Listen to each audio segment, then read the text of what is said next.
He was called many things: the poet, the preacher, the lost soul man.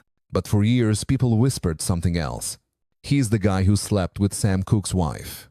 It's strange how history remembers us, not for the light we bring, but for the shadow that follows. Before the scandals, before the fame, Bobby Womack was just a boy in Cleveland, Ohio, playing a broken guitar upside down because his family couldn't afford another one.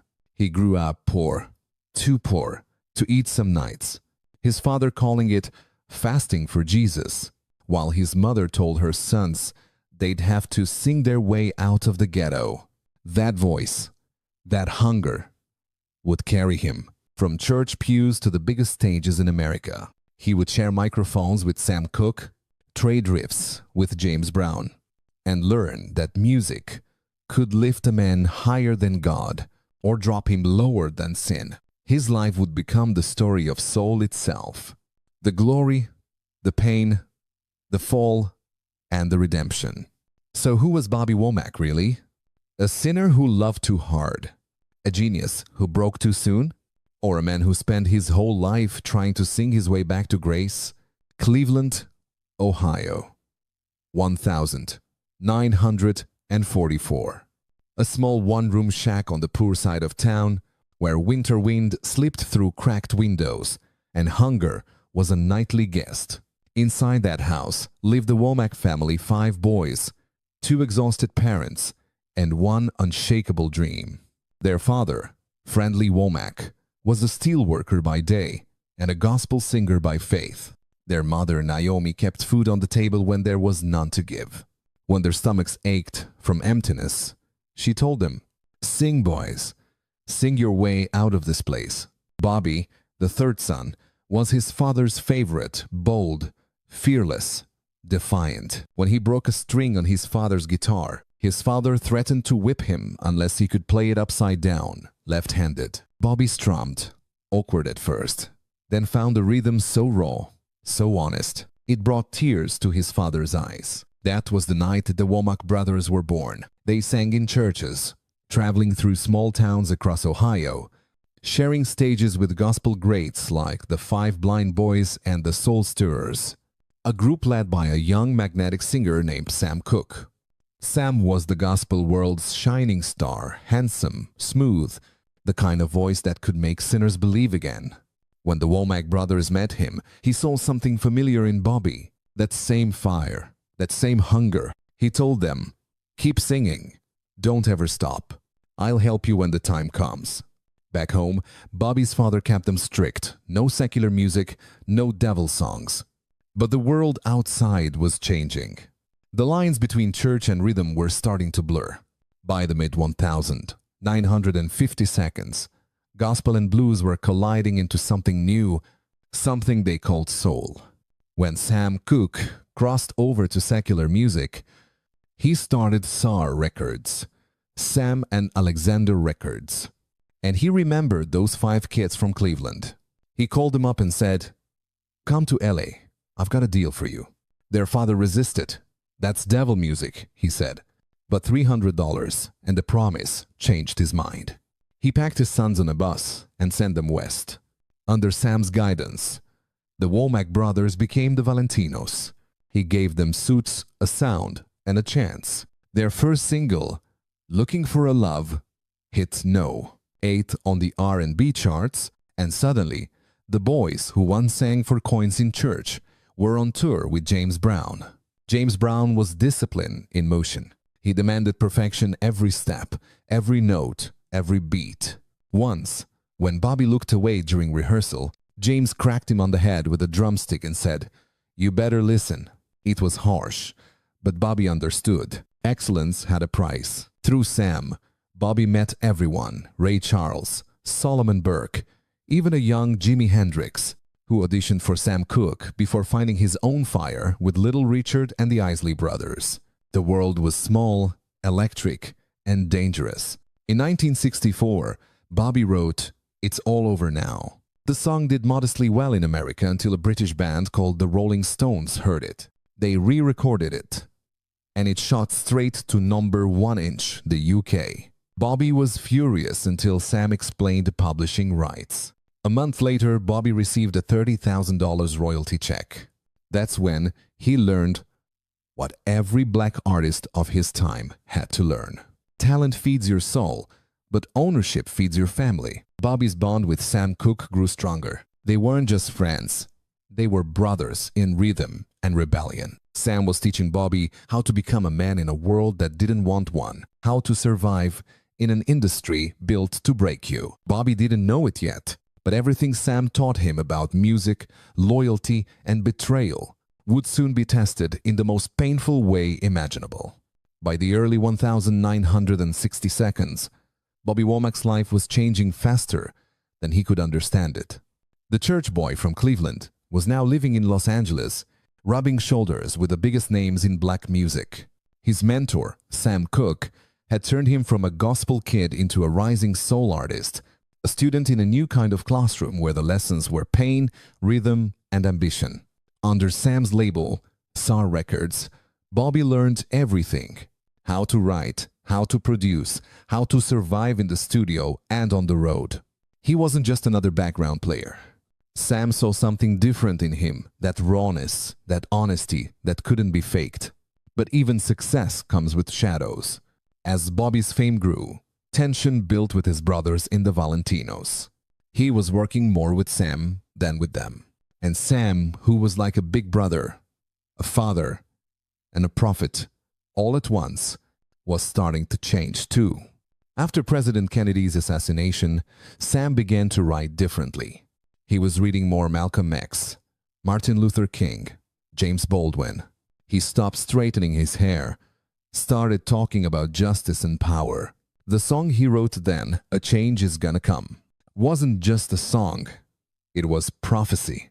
When Sam played it for Bobby, he asked what he thought. Bobby said, "Man, that song sounds like death." Sam looked down, quiet, almost distant. He told Bobby he felt the song had come through him, not from him, like it was a warning. Then, a week after letting Bobby go from SAR to cut costs, the warning came true. Sam Cooke, the man who had given Bobby everything, was shot dead in a Los Angeles motel. The news hit Bobby like a thunderclap. He couldn't believe it. Rumors swirled a prostitute, a setup, the mafia, the record business. Everyone had a story. Nobody had the truth. All Bobby knew was that his mentor, his friend, was gone. The funeral was chaos. Fans screamed.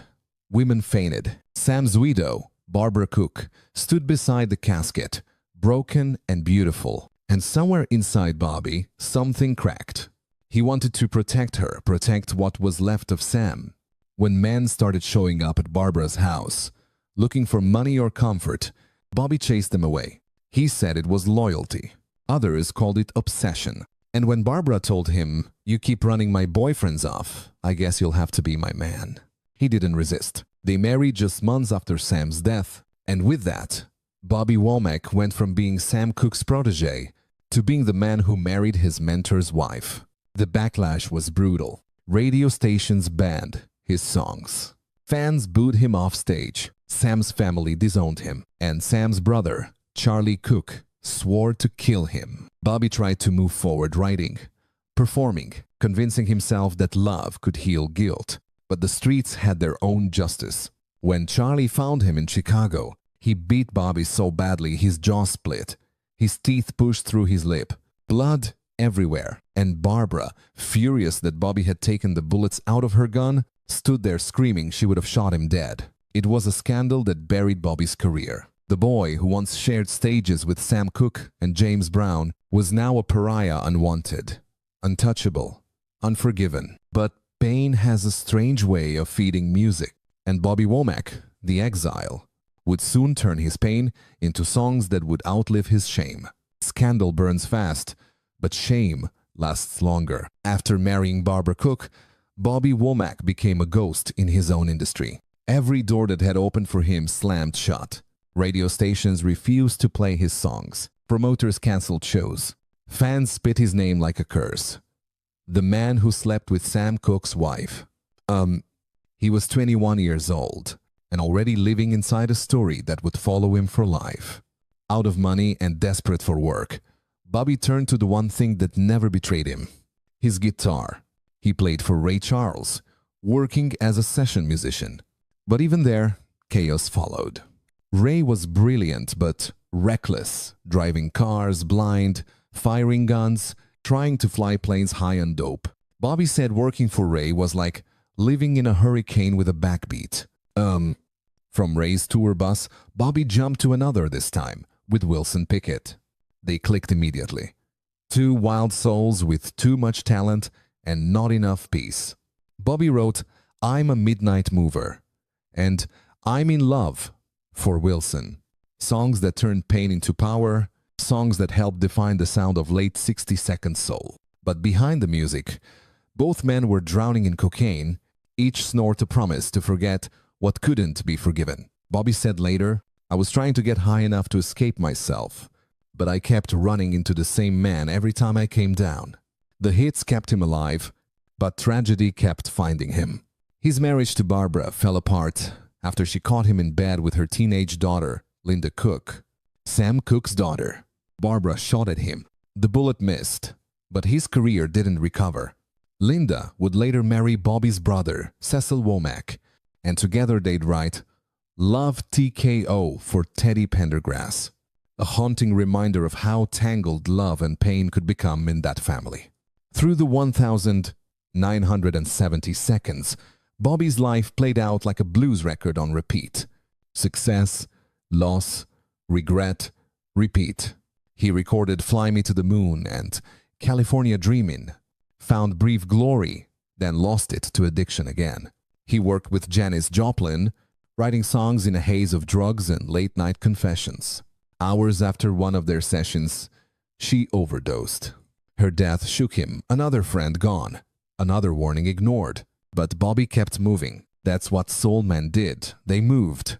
In 1972, he wrote the soundtrack for the film Across 110th Street, a song about survival in a world that doesn't forgive.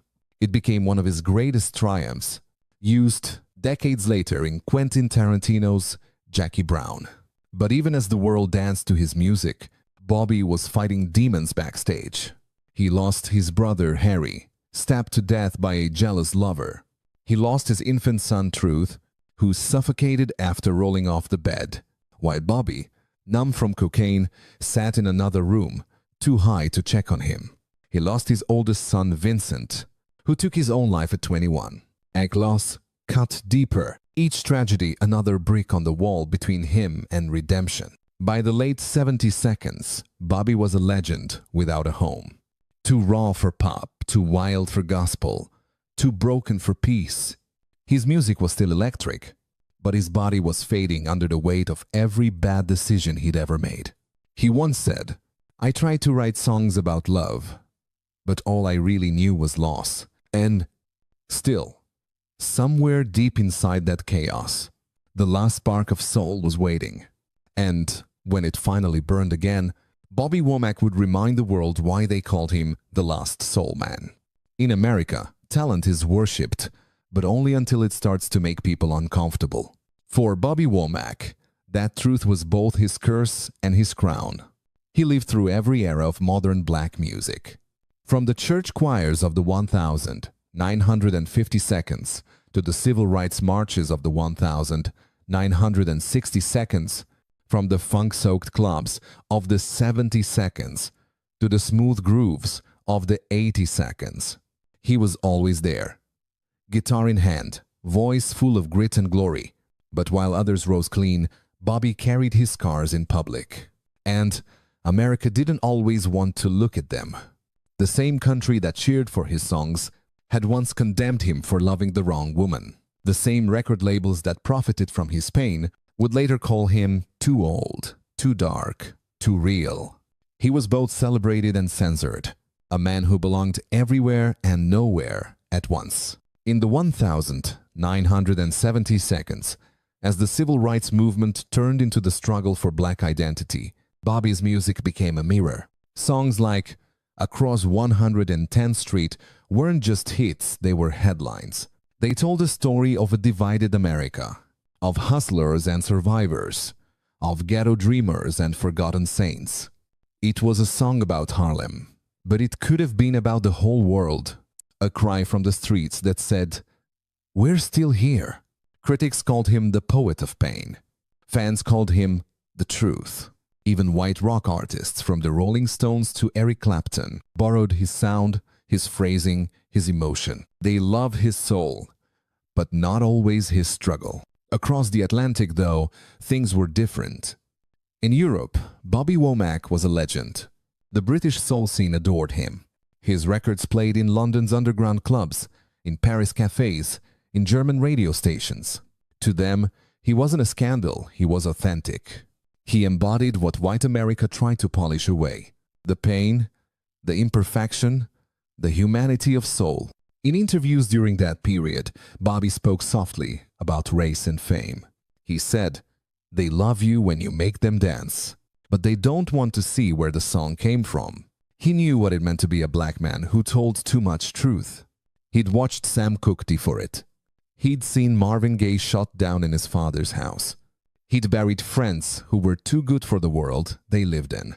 Yet somehow, Bobby survived. He was never polished enough for Motown, never smooth enough for pop, but he was the pulse that kept black music alive. When disco faded and hip-hop was born, young producers sampled his riffs and borrowed his lines.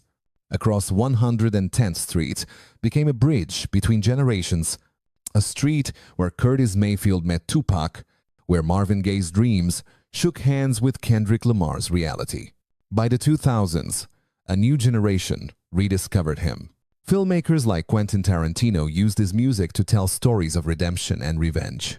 Artists from Gorillaz to The Roots called him the godfather of truth. And when he was inducted into the Rock and Roll Hall of Fame in 2009, it wasn't just for the hits, it was for the honesty. In a world obsessed with perfection, Bobby Womack remained gloriously flawed. He sang about love, addiction, betrayal, and grace, the way only someone who had lived through all of them could. His voice was gravel and gold, his life a sermon written in blood and blues. To America, he was a complicated man. To the world, he was proof that soul isn't a genre, it's a testimony. By the time Bobby Womack reached his final years, his body was tired. A map of scars, both seen and unseen. Diabetes, Alzheimer's, colon cancer, the battles were relentless, but none of them broke him like the battles inside his own mind. He used to say, "The devil don't come with horns. He comes with a hit record and a bad contract." And Bobby knew both too well. Still, in his 70s, when most men were resting, he was still performing, still testifying. When asked why he kept singing, he smiled and said, "Because I still got a story to tell." That story, his story, was America's story. The rise, the fall, the survival. He had seen every side of the dream. The spotlight that blinds, the applause that disappears, the silence that follows after fame walks away. In 2009, when he walked onto the stage at the Rock and Roll Hall of Fame ceremony, the crowd rose to its feet. For the first time in decades, Bobby wasn't a scandal or a survivor. He was a legend. He stood there in a black suit, smiling through the years, and said, "I thank God for letting me outlive my mistakes." That one line said everything. It wasn't about perfection. It was about endurance. His music kept finding new life long after he was gone. When Across 110th Street played in Quentin Tarantino's Jackie Brown, it introduced him to a generation that never knew the church boy from Cleveland. When If You Think You're Lonely Now hit the air again in the 90 seconds, his pain became timeless. Even rappers and R&B singers began sampling his voice, that rough, righteous sound that refused to die. He called himself the last soul man. Not because there were no others left, but because few could still sing truth without fear. In a world of autotune and image, Bobby sang life unfiltered, unpolished, unforgettable. On the 27th of June 2014, Bobby Womack passed away in his sleep.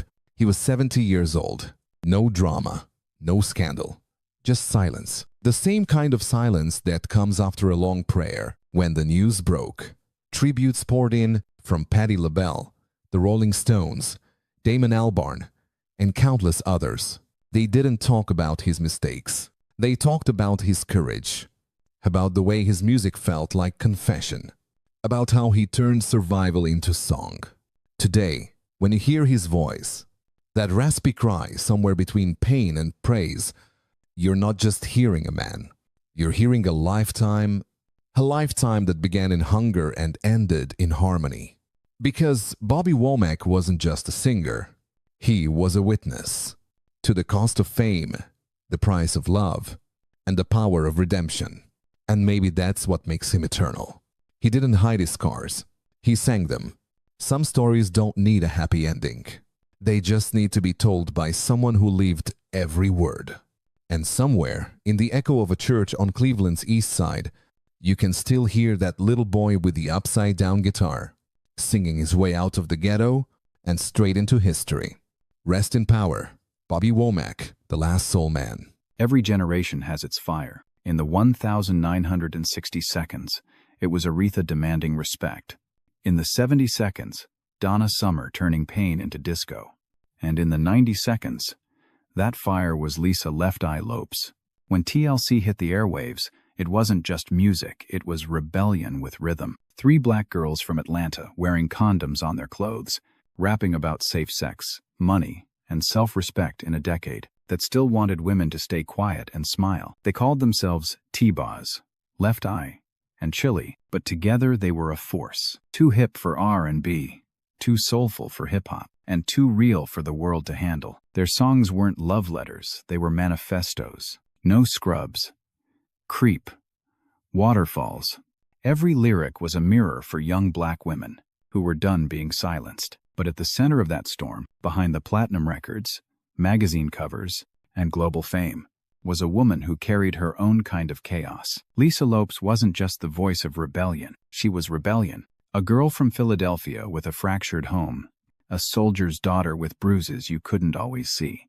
She grew up learning that music was the only place where pain could sound beautiful. Her friends called her Left Eye because that eye had a sparkle. Différent, dangereux, divine. But maybe it wasn't just her eye that was different. Maybe it was the way she saw the world. To the world, she was wild, unpredictable, magnetic, brilliant, broken. To herself, she was just trying to survive the noise. And that's where her story begins. Not in the fame, but in the fire. Because every legend starts as a flame, and some flames burn too bright to last. Before the lights, before the platinum records, there was a little girl sitting at an old piano in North Philly, teaching herself melodies no one else could hear. Her name was Lisa Nicole Lopes, born the 27th of May, 1971, the oldest of 3 children. Her father, Ronald Lopes, was a U.S. Army staff sergeant, strict, proud, and broken inside. Her mother, Wanda, was the soft voice that tried to hold the storm together. Their home was filled with 2 things, music and fear. Ronald played in the Army band, but when the uniform came off, the man who came home was a different kind of drummer. He ruled the house with fists, not rhythm. He'd line the kids up for inspection, demand they play their instruments perfectly, and when they missed a note, they'd pay for it. Lisa loved him and feared him in equal measure. He was the first man who ever made her feel small, and the first man who taught her that music could save her life. At 5 years old, she could play piano by ear. At 6, she wrote her first song. At 7, she could drink beer, because that's what her father gave her. Tiny sips of poison disguised as bonding. When the fighting between her parents got worse, Lisa would take her younger brother and sister and hide in a closet, humming lullabies to drown out the yelling. Music was her armor. It was the only thing she could control. By 13, she had run away from home more than once. Each time she left, she'd end up back in her grandmother's house.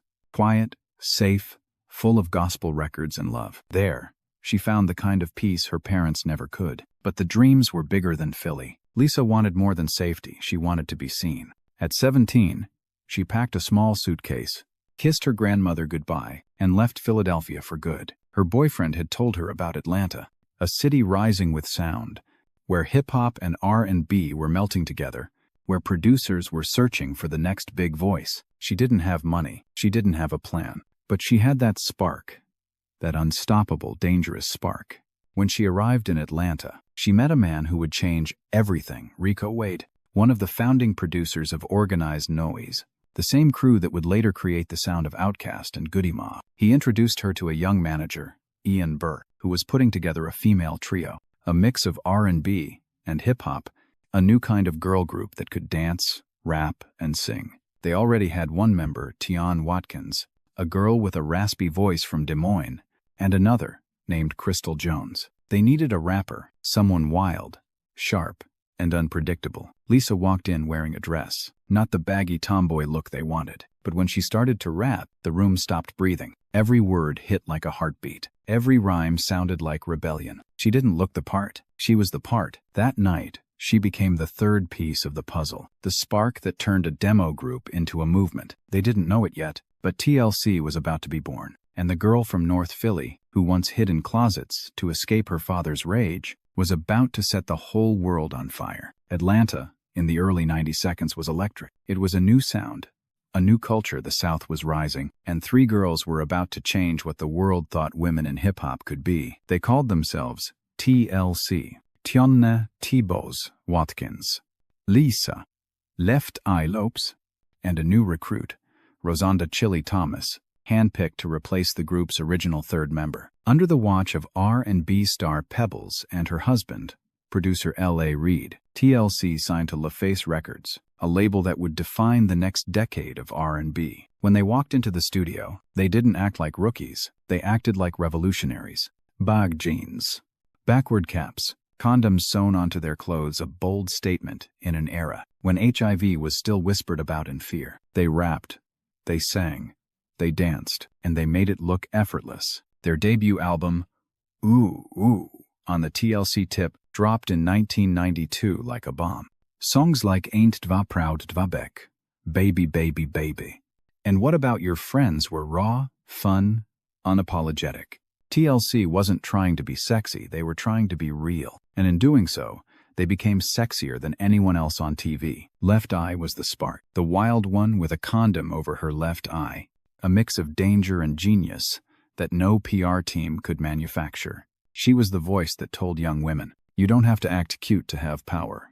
But behind the camera, cracks were already forming. Pebbles controlled every dollar, every move, and soon the girls realized they were broke. Multi-platinum broke. Lisa didn't take betrayal lightly. She fought back, asked questions, and when Pebbles refused to renegotiate, TLC fired her only to find out that Pebbles owned the rights to their name. $3 million, a million per letter. That's what it cost them to stay TLC. Still, the music never stopped. They went on tour with MC Hammer and Mary J. Blige, and Left Eye, always fiery, got into fights backstage, once even threatening to shoot a dancer who hit her. But chaos didn't scare her, it inspired her. In 1994, while working on their next project, Lisa started seeing NFL star Andre Rison. It was passion mixed with gasoline, intense, toxic, unstoppable. Their love was headlines waiting to happen. Arguments, breakups, makeups, and one night, the fight that burned it all down. In June 1994, after discovering Andre had been unfaithful, Lisa set fire to his sneakers in a bathtub. The flames spread through the mansion, engulfing the home and her sanity. The next morning, she turned herself in, charged with felony arson, sentenced to probation and therapy. While she served her time, TLC was recording what would become their masterpiece, the album Crazy Sexy Cool. Lisa's contribution was limited, but her spirit haunted every song. It was her vision that inspired Waterfalls, a song about choices, consequences, and courage, one that would define not just TLC, but a generation. When the album dropped, it exploded. 12x Platinum, the first girl group to ever go diamond. Hits like Creep, Red Light Special, and Waterfalls owned the charts, and TLC became the voice of every woman who'd ever been hurt and still dared to love. Lisa had helped build an empire, but inside, she was still the girl from Philly, trying to keep her own fire from burning her alive. By the mid-1990 seconds, TLC had become untouchable. They weren't just the biggest girl group in America. They were America. Every radio, every club, every teenage bedroom pulsed with their sound. They had gone from singing about love to defining what power looked like for women in R&B. But success, especially for black women, always came with a bill. And when the bill arrived, it was devastating. Lisa once said, "Everyone thinks because you're famous, you're rich, But fame is an illusion, and illusions don't pay rent. It was true. They'd sold more than 10 million albums, but after the managers, lawyers, producers, and the label took their share, each girl was left with barely $50,000. Lisa broke it down publicly, holding up her contract for the world to see. It was brave. It was raw, and it made powerful people very uncomfortable. Behind closed doors, she confronted L.A. Reid and Clive Davis, demanding answers. They told her the money was tied up in recoupment costs, industry language for theft, wrapped in fine print. When she walked out of that meeting, she wasn't just angry, she was awake. The press called TLC's bankruptcy shocking. But to Lisa, it was liberation, a chance to burn the system that had been burning her all along. Inside the group, cracks became canyons. T-Boz battled sickle cell anemia. Chili wrestled with motherhood and heartbreak. And Lisa? She was shifting, turning from artist to philosopher, from performer to prophet. In her journals, she wrote, "I'm not crazy. I just hear the truth louder than most." She founded Left Eye Productions. Signing young black girls, she called her Little Sisters. She taught them about publishing rights, about how to own their voice in a world that feeds on silence. She even bought her friends' website domains, years before anyone cared about the internet, because she understood ownership wasn't just money, it was power. But that same brilliance made her an outsider. She spoke about energy, spirit, and rebirth, while the rest of the industry spoke about hits and fame. Her ideas were too wild, her words too sharp. In interviews, she stopped speaking like a pop star and started sounding like someone standing between worlds. "I've outgrown this version of TLC," she said in one interview. "I can't stand behind something that doesn't represent who I've become." Her words shook fans and terrified her label. To them, she was unpredictable. To herself, she was finally honest. She challenged T-Boz and Chili to a creative duel. 3 solo albums, one from each member, produced by Dallas Austin, with the best-selling project crowned the winner. It wasn't ego, it was evolution. But it was the beginning of the end. Rumors swirled that Suge Knight had become her new mentor, and maybe more. He called her a queen of fire, and promised to give her creative control under Death Row Records. There, Lisa planned her rebirth under a new name, Nina. New identity not applicable. She wanted to start again. No labels, no limits, no lies. But inside, she was tired. Tired of being misunderstood. Tired of being strong. Tired of fighting an industry that didn't want her truth, just her image. She started talking about energy and vibrations, about healing the body through herbs and fasting. Friends said she was changing. But maybe she wasn't changing. Maybe she was finally coming home to herself. Lisa had burned through fame, money, and love. What was left wasn't destruction. It was awakening. And that's when she began to search for something deeper. Not a new hit, not a new name, but a new soul. By the early 2000s, Lisa Left Eye Lopes was no longer chasing fame. She was chasing truth. The cameras, the interviews, the flashing lights, they no longer meant anything. She had built an empire from ashes, and now, she wanted to understand the fire itself. Something inside her had shifted. She started fasting, reading spiritual texts, and speaking of energy, vibration, and ancestral healing. Her friends called it a phase. But for Lisa, it was rebirth. The world saw her as the wild one, the troublemaker. But inside, she was a woman trying to heal the child who'd been hurt by fame, by love, by her own demons. She began studying the work of Dr. Sebi, the herbalist from Honduras, who claimed to cure disease through nature. To Lisa, he wasn't a doctor. He was a messenger. She believed his teachings could cleanse her body and her soul. And so, she packed her bags, left Los Angeles behind, and flew to the mountains of Honduras, to a small village called Usha, a healing compound hidden in the jungle. There, surrounded by waterfalls and silence, Lisa fasted on herbs, fruit, and water. She meditated in the sun for hours. She said she could feel her spirit returning. But something else followed her there, a presence she couldn't explain. In her diary, she wrote that she felt a spirit shadowing her, something dark and familiar. One night, while driving, a child suddenly ran into the road, a young boy named Lopez. He was struck and later died. Lisa paid for his funeral, but she couldn't shake the feeling that the spirit meant for her, not him. To her, it was a sign, a warning that death was near. But she wasn't afraid. In her mind, death wasn't an ending, it was transformation, and she was ready for it. While in Honduras, she filmed everything. A documentary she called The Eye Legacy. meant to capture her final evolution. The camera followed her through healing sessions, meditations, even moments of laughter with her group Egypt, young artists she was mentoring under her production label. Her words during those final days were haunting. She spoke about letting go, about leaving the world behind, about making peace with the fire. It was as if she already knew the script was ending. Then came April 25th, 2002. The sun blazed over the Honduran sky. Lisa was in a van with her sister, friends, and cameraman, the camera rolling, as always. On a narrow dirt road, she tried to avoid an oncoming truck. The van swerved, flipped, and collided with two trees. The tape kept rolling. In those final frames, you can hear chaos, screaming, and then silence. When the dust cleared, everyone in the van survived, except Lisa. Thrown from the driver's seat, she died instantly from a massive head injury. She was 30 years old. The world stood still. T-Boz cried for her sister. Chili said she lost her mirror. And fans everywhere felt like they'd lost a piece of themselves. But Lisa had already made peace. Before she died, she told her mother, "If anything happens to me, don't cry. I'll finally be free." Her documentary, Recovered from the Wreckage, would later reveal her final words. "I feel the presence of something bigger than me. I'm not afraid of it anymore. They say the fire that burns brightest dies the fastest, but some flames never go out." Lisa, left eye. Lopes didn't die in Honduras.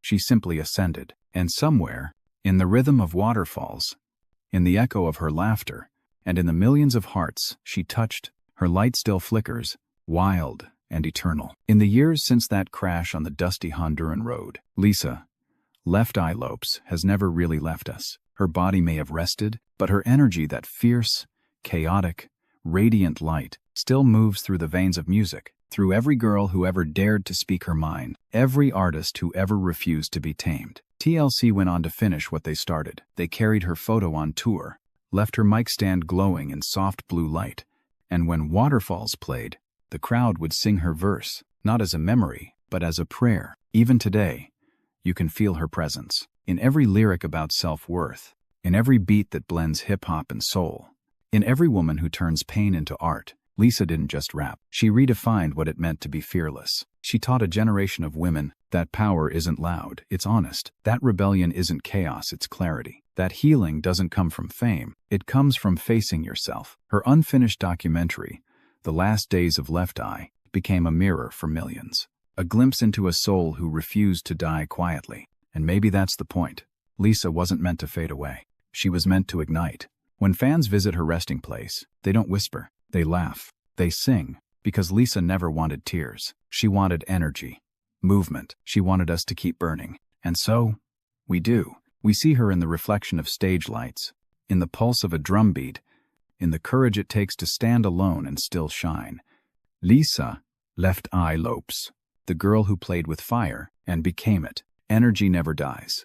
It only transforms. You ever heard the name Scott LaRock? Most people haven't. But without him, hip-hop wouldn't sound the same, and the game wouldn't have known death so soon. This wasn't just another brother with a beat machine. This was a man who came from the Bronx, the birthplace of hip-hop, but thought like a Wall Street executive. He had a degree in business, a clean suit, a calm voice. He knew publishing, promotion, marketing, long before rappers learned to own their names. He believed hip-hop wasn't just sound. It was structure. It was survival. And yet, the same system he tried to change took his life. Because in 1987, before the platinum chains, before the Bentleys, there was blood on the pavement. They said it was over a small argument, a misunderstanding on the streets. But people close to him whispered something else. That Scott LaRock was assassinated. That his death wasn't random, it was a warning to any young black man who dared to be smarter than the system. He wasn't just the first DJ to die. He was the first dreamer buried under hip-hop's fame. So tonight, we go back to the Bronx, to the blocks where turntables hummed and bullets answered back. This is where hip-hop met its first tragedy. This is where Scott LaRock's story begins. Before the music, before the fame, there was just a boy named Scott Sterling, born and raised in the Bronx, the rough cradle of hip-hop. The buildings were cracked. The heat pipes screamed in the winter. and every night the sirens sang louder than the streetlights. His father left when he was 4. His mother, a quiet warrior, worked double shifts and still came home with enough love to make it feel like daylight inside that one-bedroom apartment. Scott learned early that life didn't owe him anything. He also learned that kindness wasn't weakness. Even when his stomach was empty, he'd share what little food he had with other kids in the neighborhood. There were nights he would walk blocks just to bring someone a sandwich. That was who he was, the kind of soul that wanted to fix things the world didn't bother to see. By 12, the Bronx was changing. The gangs were losing ground to something new, a sound born from the asphalt. And one night, in a park on Sedgwick Avenue, Scott saw DJ Kool Herc perform. Extension cords ran from a lamppost, connecting the beat to the street. The bass rattled through his chest, and he watched the crowd kids who'd been fighting just days before move together under one rhythm. It wasn't just a party. It was peace. That moment carved itself into him. He went home obsessed. He wanted to understand that power, the power to make people forget pain for 3 minutes at a time. His grandfather, seeing the fire in him, saved up to buy 2 turntables. No one knew it then, but that gift changed hip-hop. Every afternoon after school, Scott would spin old records, trying to imitate the legends. He'd listen to the way one drum beat blended into another. He called himself Scott LaRock, taking the name from Coke LaRock, the first MC, the voice of the streets before contracts and cameras. To Scott, the name wasn't about fame. It was about respect for the foundation, for the movement, for the truth. But while he lived for music, his mother wanted safety. She thought sports could save him, and for a while, basketball did. Scott grew tall, 6'3" and quick. He captained his high school team, gliding across cracked gym floors with the same rhythm he used behind turntables. Basketball became his ticket out. When Castleton State College in Vermont offered him a full scholarship, he took it. He left the Bronx's noise for snow-covered silence. He was one of the few black students on campus, but instead of folding into the background, he brought the Bronx with him. He started DJing for the college radio station, playing hip-hop for white students who'd never heard it before. On weekends, he packed a small bar called Dugan's Lines of students waiting outside in the freezing air just to dance to the sound of his records. Inside, he controlled the room, hands on vinyl, eyes closed, heart open. They said he made Vermont feel like New York for the first time. But he didn't just play records. He taught the culture. He brought friends from the Bronx to paint graffiti, to breakdance, to show the world what hip-hop really meant. He wasn't trying to entertain, he was trying to educate. He was building a bridge between 2 Americas, one that struggled to be seen and one that had never looked. When graduation came, he held a degree in business administration, a handshake from professors who called him the gentleman DJ. Offers arrived a chance to play basketball overseas, but Scott had already chosen his court. He turned down the contract, packed his records, and headed home to the Bronx. Because he knew long before anyone else did that hip-hop wasn't just a sound. It was an industry waiting to be built, and he was ready to build it. When Scott came back to the Bronx, he wasn't chasing fame, he was chasing purpose. He could have worn a suit, worked in an office, lived comfortably. Instead, he walked straight back into the same neighborhoods the world had already written off. He got a job as a social worker at the Franklin Men's Shelter, a place filled with men who'd been forgotten. Ex-cons, addicts, teenagers fresh off the streets. Every day, he tried to keep them alive long enough to believe in something again. He carried himself differently: tie, pressed shirt, briefcase. To them, he looked like a square. But behind that clean image was the same DJ who'd once made Vermont dance. That's where he met KRS-One, a homeless, angry young poet who drew on the walls and rapped to survive. Their first conversation ended in an argument over meal tickets. Scott told him to get a job. KRS told him he didn't understand the struggle.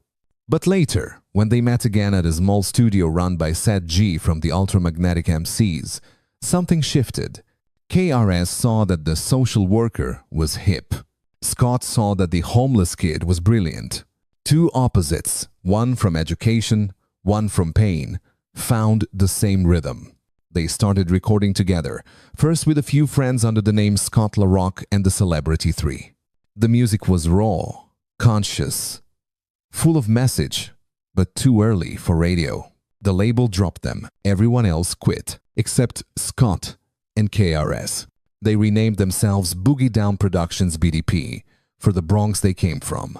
It wasn't just a group, it was a declaration. Boogie Down meant survival. It meant telling the truth, even when it hurt. They performed in small clubs around New York, carrying crates of records, spitting verses about life in the projects. Scott handled the sound. KRS handled the message. Together, they were balance, mind, and voice. Their big break came by accident through rejection. They played their demo for Mr. Magic, one of New York's most powerful radio DJs. He listened, paused, and told them straight up, "You're whack." Those words lit a fire. KRS went back to the studio, furious, and wrote South Bronx, a song that turned humiliation into history. The track was raw, unapologetic, and real. It shouted what every Bronx kid had been waiting to say: this is where hip-hop started. Daddy. When DJ Red Alert spun it on the radio, the crowd went wild. They demanded it again and again until the record had to be played back to back. The Bronx had its anthem. Soon after came The Bridge Is Over, a response to MC Shan's track, The Bridge. It wasn't just a diss record, it was a war cry. And it changed the sound of hip-hop forever. Then came the album Criminal Minded. Released in 1987, it was unlike anything before. The cover showed Scott and KRS posing with guns not as gangsters, but as revolutionaries. The songs mixed street wisdom with social insight. None Millimeter goes bang. Putri, Criminal Minded. It was raw, fearless, and prophetic. It told America, the streets are speaking now. Rolling Stone would later call it one of the 500 greatest albums of all time. But in that moment, all Scott cared about was proving something that hip-hop could be business, message, and movement at once. He was no longer the kid handing out sandwiches. He was the man building an empire from rhythm. In just 2 years, he went from social worker to legend. And still, he carried himself with the same calm, same briefcase, same smile. Because fame didn't change him. It only gave his purpose a microphone. By the summer of 1987, everything seemed untouchable. Criminal Minded was playing everywhere. The Bronx, Queens, Harlem, even downtown Manhattan. Scott had finally done it. He'd built something real, something clean out of chaos. He was already planning the next album, already thinking long-term publishing rights, marketing, touring. He wasn't just DJing.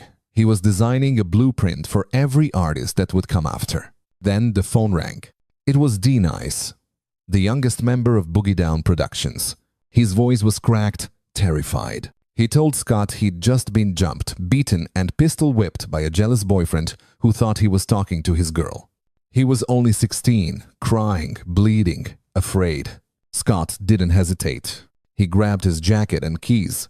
His instinct was the same as it had always been. Help first, talk later. He called up their bodyguard, Daryl Robocop, a giant of a man, and a few others. They got in a Jeep Wrangler and drove through the night toward the projects, the streetlights flashing across the windshield like warning signs. KRS-One stayed behind.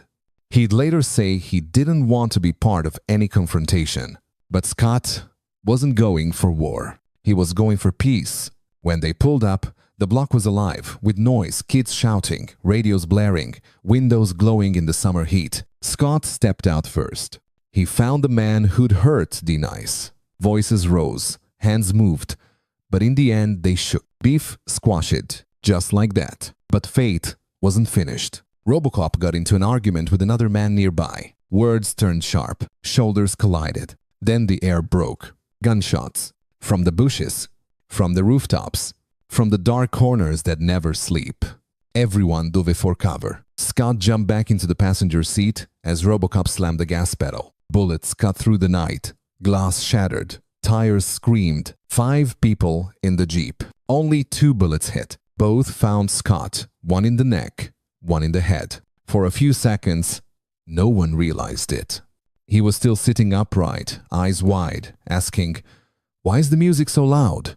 Then his head slumped forward. Blood ran down his collar. Denise screamed his name until his voice broke. They raced to the hospital. The doctors worked for hours, but there are things even rhythm can't revive. Scott LaRock was pronounced brain dead, 25 years old. The first casualty in the game of hip-hop. News spread fast. Clubs went silent that night. Red Alert cried on air. KRS-One stood outside the hospital, unable to walk in. He said he didn't want to remember his friend like that, not on a hospital bed, not with the wires and machines. The police arrested two men, Corey Bain and Kendall Newland, but with no witnesses willing to testify, both walked free. The case went cold. Months later, whispers started that Scott's death wasn't random, that B-Boy Records, the label they were trying to leave, had paid for it. Scott had been negotiating with Warner Brothers for a new deal that gave them full publishing rights. Too smart, too clean, too independent. In an industry that fed on control, that made him dangerous.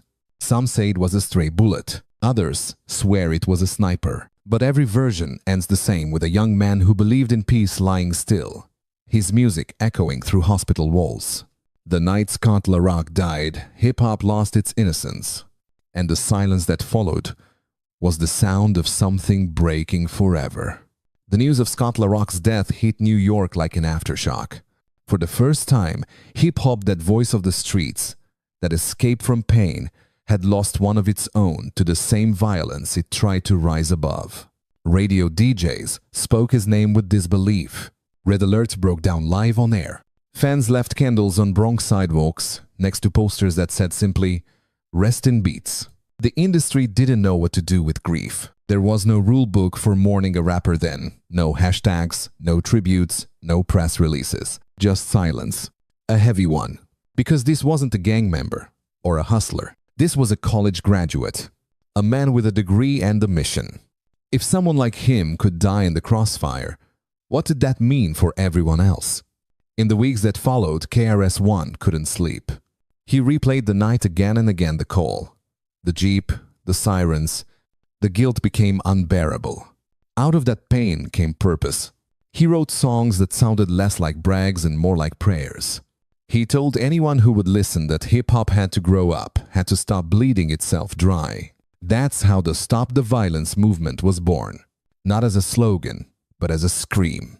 KRS-One gathered the biggest voices of the time: Public Enemy, MC Lyte, Doug E. Fresh, Heavy D, Kool Moe Dee, and turned grief into unity. Their anthem, Self-Destruction, hit #1 on Billboard's rap chart. Every dollar went to the National Urban League to fund peace programs in black neighborhoods. For the first time, the world saw hip-hop not as noise, but as a movement with a conscience. In the media, Scott became a symbol. Magazines called him the teacher before the teacher. Newspapers wrote about how he tried to stop violence and died because of it. To older Americans, he was proof that hip-hop carried both danger and dignity. To the younger generation, he became a quiet legend, the man who died so the culture could evolve. Years later, cities around the world would see hip-hop become an institution. Grammy stages, museums, college courses. But long before the lights and trophies, there was a man in a tie and a smile, spinning records at a homeless shelter, believing this music could save lives. And in that belief, America saw something rare, a reflection of itself. Flawed, hopeful, and still fighting for redemption. When the gunfire stopped, hip-hop lost more than a man. It lost its reflection, the part of itself that believed it could rise without violence. In the months after his death, KRS-One carried that silence like a wound.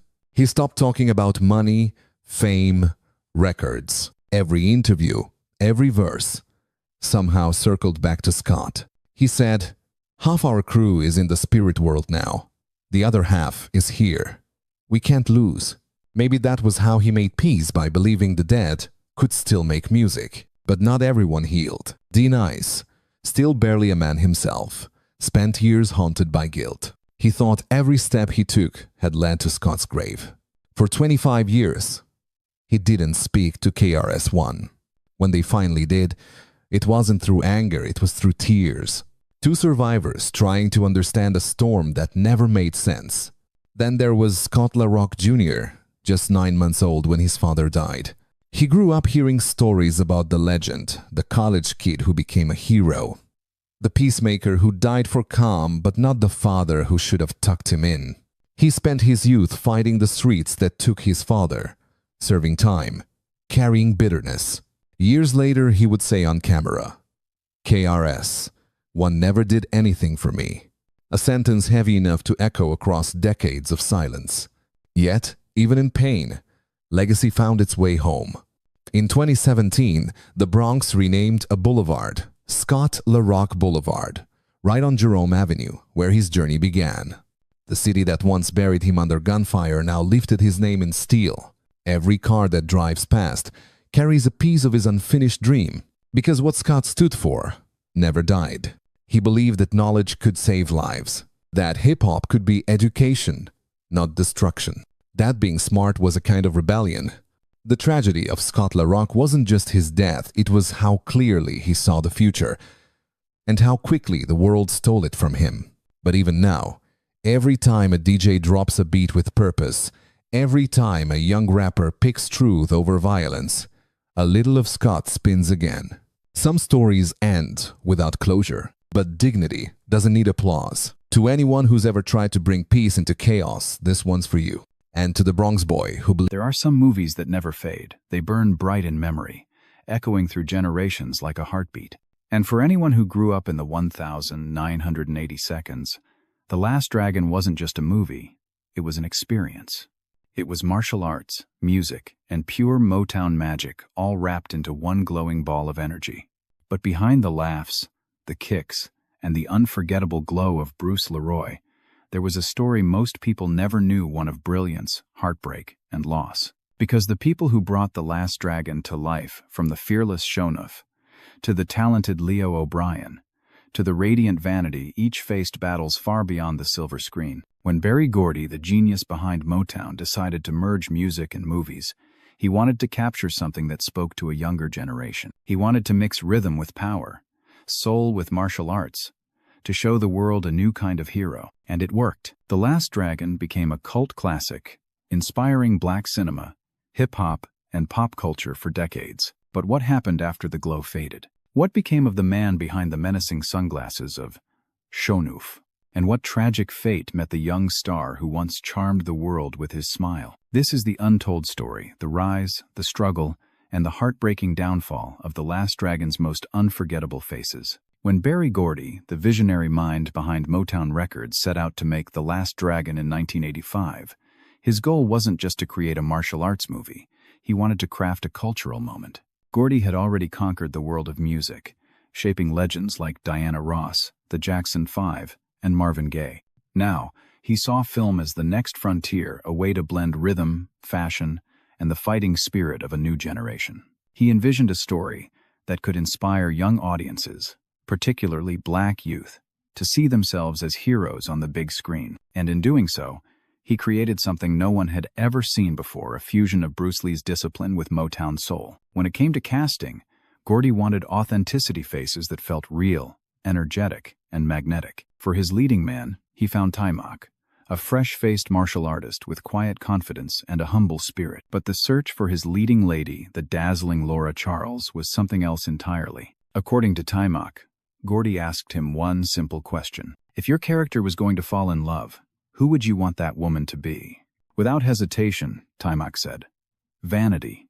And just like that, Gordy made it happen. Vanity, once the glamorous protege of Prince, stepped into the role with charisma and charm. Her character embodied the perfect blend of strength and vulnerability, radiance and mystery. The chemistry between Taimak and Vanity lit up the screen, making their scenes together iconic even decades later. But every great hero needs a rival, and that's where Julius Carey came in, the man who would become Shonuff, the Shogun of Harlem. Standing tall at 6'5", Julius brought both menace and humor to the role. Off-screen, he wasn't a trained fighter, but his acting was so magnetic that audiences believed every punch, every growl, every outrageous move. Taimak later revealed that Julius stayed in character the entire time, walking around the set in full costume, sunglasses on, booming voice echoing down the halls. He wanted to live as Shonuff, to make the rivalry feel real. And it worked. His performance became legendary, earning him cult status as one of the most unforgettable villains in 80-second cinema. Then came Leo O'Brien, a young actor from Harlem with deep ties to hip-hop. His older brother was Guy O'Brien, better known as Master G from the Sugar Hill Gang, one of the pioneers of rap music. Growing up surrounded by rhythm and rhymes, Leo had talent in his blood. He started out in commercials and local TV, but when he auditioned for The Last Dragon, he beat out over 2,000 other hopefuls to land the role of Richie Green, Bruce Leroy's wisecracking kid brother. His bright smile, quick humor, and street-smart energy made Richie an instant fan favorite. On set, Leo bonded with Gordy, who saw potential in him beyond acting. Gordy treated Leo like family, encouraging him to pursue music and even inviting him to stay at his home for a while after filming. Together, this cast, from the rising stars to the veterans, brought Gordy's vision to life. The Last Dragon wasn't just a movie. It was a celebration of Black excellence, creativity, and self-empowerment. It blended karate with comedy, Motown grooves with pop culture, and gave the world something it had never seen before, a hero who could fight with his fists, but win with his heart. And yet, behind the fame and the flash, darkness waited for many of them, a fate that would haunt the cast long after the glow of the dragon faded. Before The Last Dragon, Julius Carry was a man of many faces, a classically trained actor, a scholar, and a dreamer from Chicago who never imagined he'd one day become one of the most unforgettable villains in movie history. Born on the 12th of March 1952, Julius was drawn to the stage early. While most kids were playing ball or hanging on the block, Julius was acting in school plays. His deep voice, towering presence, and effortless charisma made him impossible to ignore. In high school, he joined a theater group called the Spartan Players, where he performed everything from Hamlet to West Side Story. It wasn't long before everyone knew Julius was meant to perform. After graduation, his family decided to move him away from the streets of Chicago to Los Angeles, hoping he'd avoid the trouble that surrounded their neighborhood. There, Julius doubled down on his dream. He studied film and television production, earning his bachelor's degree, and then pushed further, getting a master's in communication arts. He wasn't just an actor. He was a craftsman, a thinker, a man who understood storytelling on every level. In 1979, Julius made his film debut in Disco Godfather, a small role that showed flashes of the raw power he had inside. But his true breakthrough came when Berry Gordy and director Michael Schultz were looking for someone to bring their outrageous villain, Shonuff, to life in The Last Dragon. On paper, Shonuff, the Shogun of Harlem, was larger than life. A kung fu master dressed in wild samurai, inspired outfits, dark shades, and a wild mane of hair, rolling through Harlem with a crew of loyal goons. It was ridiculous. It was bold. It was unforgettable, and Julius Carry made it real. Even though he wasn't a trained martial artist, he approached the role like a method actor. He stayed in character on set, even when the cameras weren't rolling. Castmates said he would strut around, yell, "Who's the master?" in that booming voice, and even rip things off the walls just to keep the energy alive. It wasn't arrogance, it was dedication. Julius wanted the tension between Shonuff and Bruce Leroy, played by Taimak, to feel authentic, raw, and electric. And it worked. Every time Julius appeared on screen, the audience felt his presence before he even spoke. The red glow around him at the film's climax became symbolic not just of his character's power, but of the fire that Julius brought to every role he touched. Shonuff wasn't just a villain. He was style, comedy, and chaos wrapped in confidence. He became an icon of Black cinema, a cult legend quoted for decades after. After The Last Dragon, Julius Carry's career only grew. He became a familiar face on TV, appearing in hit shows like The Jeffersons, 227, The A-Team, and Family Matters. Fans from the 90 seconds will always remember him as Lord Bowler, the tough but lovable bounty hunter alongside Bruce Campbell in The Adventures of Briscoe County, Jr. Behind the fame, Julius was known for his kindness, professionalism, and love for the craft. He mentored young actors, often reminding them that Hollywood fame was fleeting but good work lasts forever. Tragically, in 2008, Julius Carey passed away after battling pancreatic cancer. He was only 56 years old. When word spread of his death, tributes poured in from all corners of the entertainment world. To this day, fans still quote his famous line, "Kiss my Converse," as a reminder of the fearless energy he brought to the screen. Julius Carey may have played the Shogun of Harlem, but in truth, he was the master of character, of presence, of soul. And his glow? It never faded.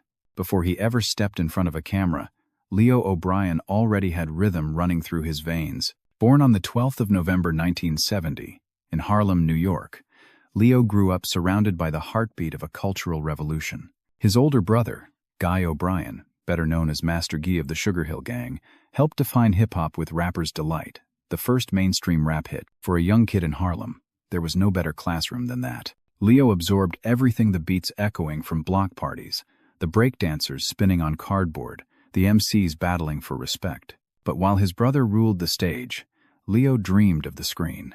By the time he was 10, his charm and confidence landed him small commercial roles, most famously in an Underoos TV spot and a 20/20 segment titled Rappin' to the Beat. It was the first nationally televised news story about hip-hop, and there was Leo, a kid from Harlem, rapping on a car hood, representing a movement that was still fighting for recognition. Hollywood took notice. After several auditions, Leo won the role that would define him, Richie Green, the wisecracking little brother of Bruce Leroy in The Last Dragon. Out of over 2,500 hopefuls, this 3-year-old from Harlem stole the part with his natural swagger and infectious smile. On set, Berry Gordy, the legendary founder of Motown, took a liking to Leo, treating him like a son. The Last Dragon wasn't just a film, it was a cultural explosion. For the first time, black heroes were doing kung fu, saving the day, and carrying the energy of Motown music behind them. And Leo O'Brien, with his quick wit and fearless delivery, gave the film its humor and heart. He held his own next to grown men, stealing scenes with ease.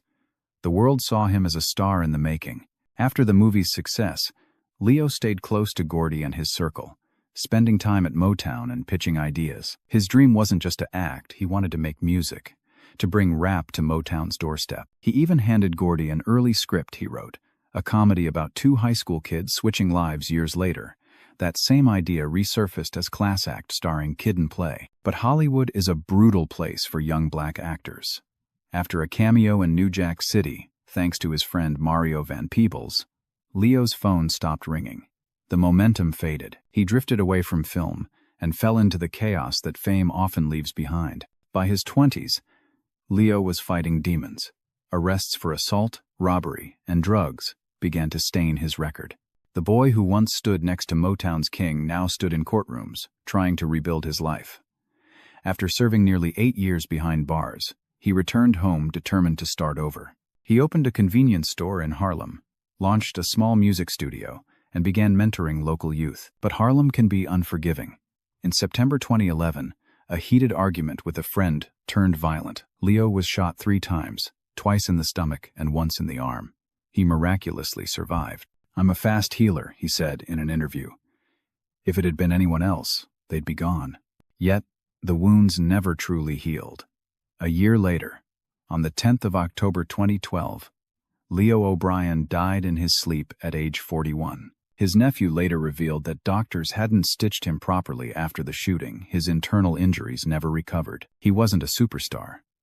But Leo O'Brien was something rarer, a spark of a generation that blended hip-hop and cinema, a reminder that even the smallest roles can leave the loudest echoes. In Harlem, people still talk about him, the kid who brought rhythm, laughter, and soul to The Last Dragon. He was supposed to grow up to be the next big thing. Instead, he became a legend whispered in Harlem's heartbeat.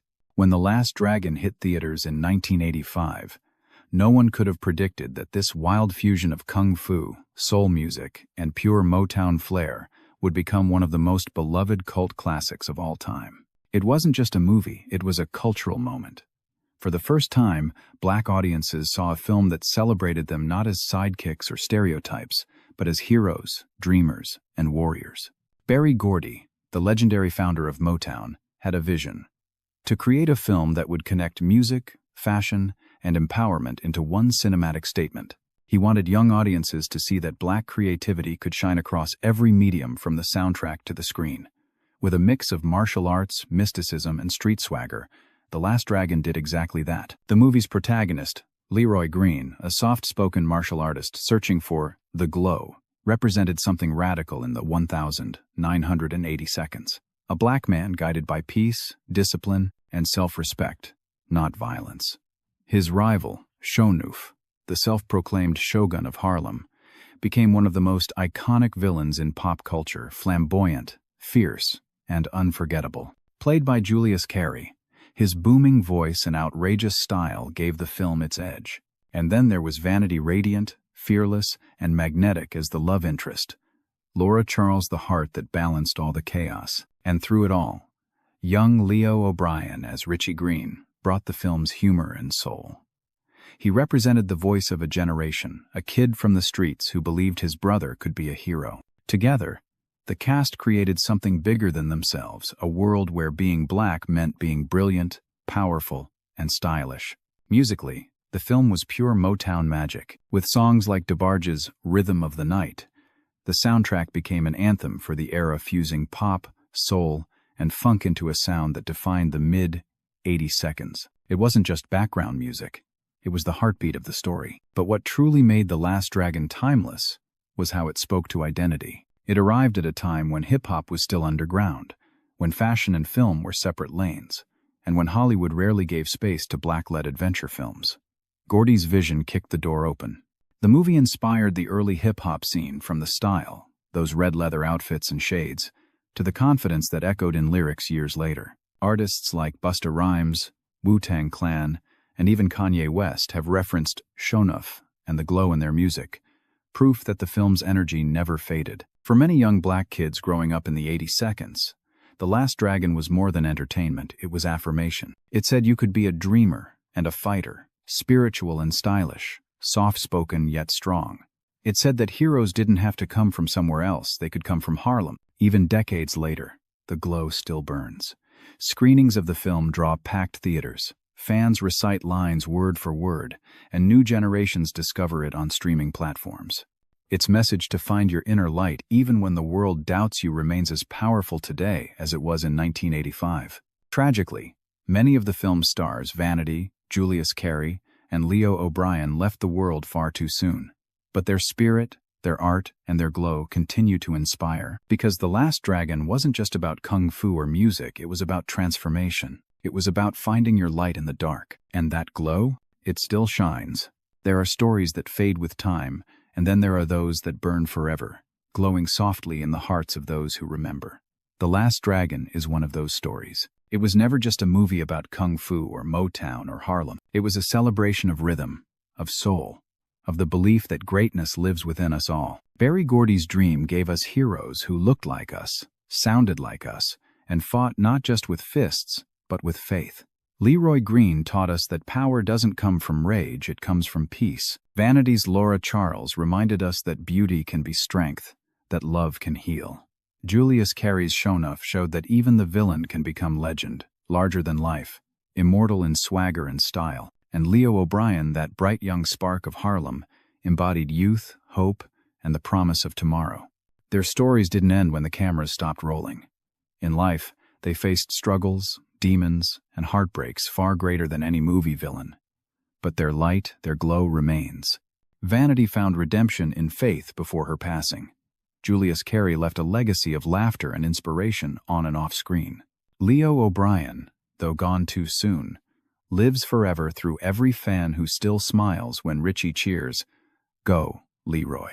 It's strange how film and fate intertwine, how one story, one cast, can capture an era's spirit so perfectly.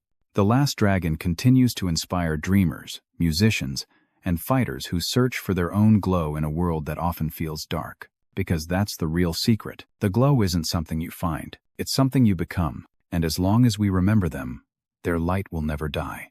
Rest in power, Vanity. Rest in power, Julius Carry. Rest in power, Leo O'Brien. The glow lives on. Before the lights, before the fame, before the world called him a genius, there was a woman whose voice could stop Ray Charles in his tracks. Her name was Margie Hendricks. To hear Margie sing was to feel the walls of the church tremble. Her voice wasn't just powerful, it was dangerous. It carried pain, joy, lust, and salvation all in one breath. When she hit a note, it was like she was daring God himself to listen. Ray once said, "Aretha, Gladys, Etta, they can all sing, but none of them can touch Margie." And he meant it, because behind every note of "Hit the road, Jack," behind the scream of "Nighttime is the right time," there was Margie's fire, fierce, unfiltered, unforgettable. She was the heartbeat of Ray Charles's sound, the woman who made gospel sound sexy, who gave rhythm and blues its soul. But like many bright flames, hers burned too fast, caught between love, fame, and addiction. Margie's story became a song of brilliance and heartbreak, a voice too pure for the life she was trapped in. This isn't just another story about a backup singer. This is the story of the woman who stood next to a legend, matched him note for note, and paid the price for loving him. Margie Hendricks, the voice that built a sound, and the soul that the world forgot. Statesboro, Georgia, in the 1,930 seconds, was a place of red clay roads, wooden porches, and Sunday mornings filled with gospel choirs that could shake the walls of heaven. It was here that Margie Hendricks first opened her mouth to sing, and the whole town stopped to listen. Born on the 13th of March, 1935, Margie grew up in a modest family that didn't have much, but what they did have was faith and music. The church was their world, the kind of place where voices rose to heal pain that had no other medicine. Margie's voice wasn't just another voice in the choir. It commanded attention. Even at 9 years old, people said her singing could make a grown man cry. By the time she was a teenager, Margie could play piano, lead the choir, and arrange harmonies like a seasoned musician. She studied the greats, Mahalia Jackson's power, Sister Rosetta Tharpe's grit, and the emotion of Bessie Smith. But she wasn't trying to copy them. She was trying to find herself. And deep inside, she knew the church could only hold her for so long. At 18, Margie packed a small suitcase, hugged her mother goodbye, and boarded a bus to New York City, chasing a dream that seemed impossible for a black girl from rural Georgia. Her sister Lula was already living there, working long hours, and welcomed Margie into her small apartment in Harlem. New York in the early 50 seconds was electric. Every block carried music, doo-wop groups under streetlights, jazz spilling from basements, gospel choirs rehearsing for Sunday. For Margie, it felt like freedom. She enrolled in vocal lessons to refine her raw power. Her teacher, amazed by her natural tone, told her, "Child, you don't sing from your throat, you sing from your soul." Margie smiled. That's all she ever knew how to do. Soon after, she met Jesse Stone, a talented composer and producer who recognized something rare in her, that blend of gospel fire and raw sensuality that would later define her sound. Jesse introduced her to a young girl group called the Cookies, who were then looking for a new member. Margie's audition didn't just impress them, it stunned them. The minute she opened her mouth, it was like sunlight bursting through a storm.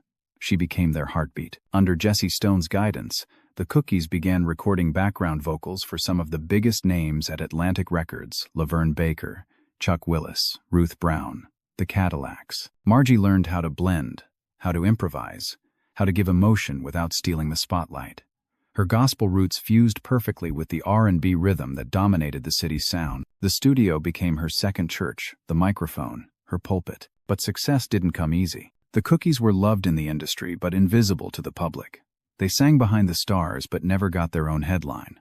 Margie didn't complain, though. She was soaking up every moment, studying how sessions worked, how to phrase a lyric so it lingered, how to deliver a note that cut straight to the bone. Outside the studio, Margie lived the life of a young woman on the rise.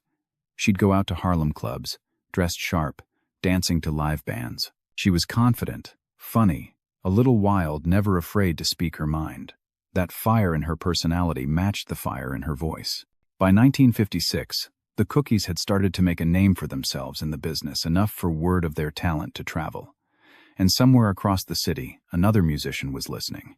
Ray Charles, a rising star at Atlantic Records, was searching for something new, a sound that could merge gospel's passion with the pain of the blues. The first time he heard the Cookies, he stopped mid-rehearsal and asked, "Who's that woman singing like the Holy Ghost got hold of her?" That woman was Margie Hendricks. And soon, their worlds, his darkness, her fire would collide in a way that would change both of their lives and the sound of American music, forever. The first time Ray Charles met Margie Hendricks, the air in the studio changed. He couldn't see her, but he could feel her, that kind of electric presence that fills a room before a single note is sung. She laughed loud, talked fast, and when she sang, it was like every pain and pleasure in her life came rushing through the microphone. Ray was already a star on the rise at Atlantic Records. Songs like I Got a Woman and Hallelujah, I Love Her So had made him famous, but what he wanted next was something deeper, something dangerous. And in Margie, he found it. At first, she was just another singer he hired.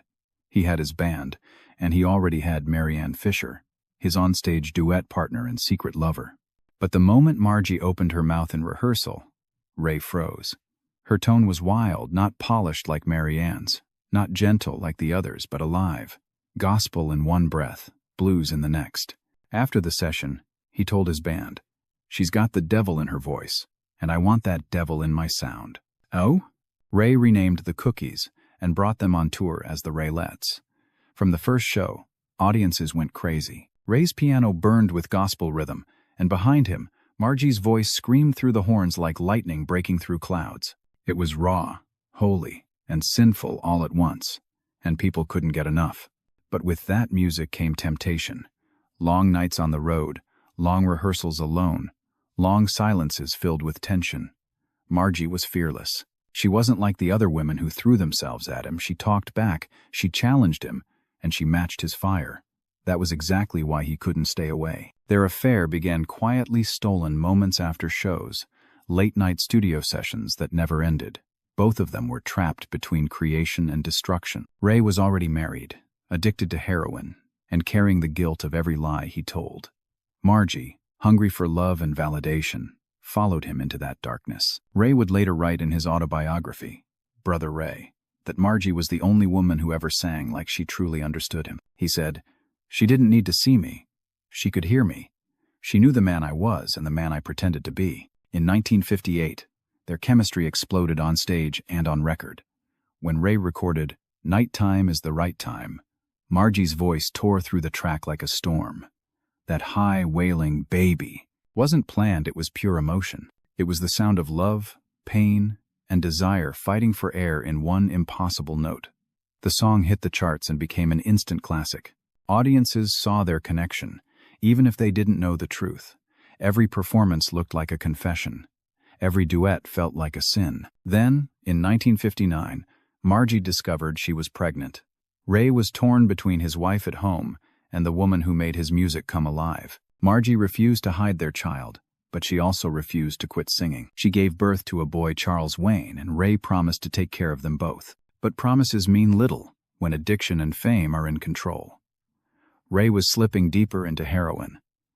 Margie, lonely and heartbroken, followed him down that same path. The music that brought them together was now the poison that kept them apart. Still, every time she stepped behind that microphone, she gave everything, her soul, her sanity, her love to a man who could never fully give it back. The world saw brilliance, but behind the spotlight, Margie Hendricks was already beginning to fall. By 1960, Ray Charles was everywhere: radio, TV, magazine covers. The genius of soul had officially arrived. But behind every hit record and sold-out concert, there was a woman slipping further into the shadows. Margie Hendricks, the fiery voice who gave his music its heartbeat, was slowly losing her grip on everything she loved. For years, she had been Ray's secret, his muse, his match, his mirror. But fame changes a man, and heroin devours what's left. The road that once brought them together now tore them apart. Ray's touring schedule became relentless, and the Raylettes were just part of the show backup singers behind a star who was too high to care who was hurting beside him. Margie could feel him pulling away. First, it was the late nights where he wouldn't come by her hotel room anymore. Then it was the quiet rehearsals, where he'd barely nod when she sang. When he smiled, it was that professional smile, the kind that said business, not love. And Margie, fierce, proud, too stubborn to beg, turned to the only comfort she had left. The same drug that was killing Ray. At first, it was just to take the edge off a little hit before a show. A small escape from the ache of being seen and unseen at the same time. But soon, she was chasing that numbness every night. Her once bright eyes grew tired.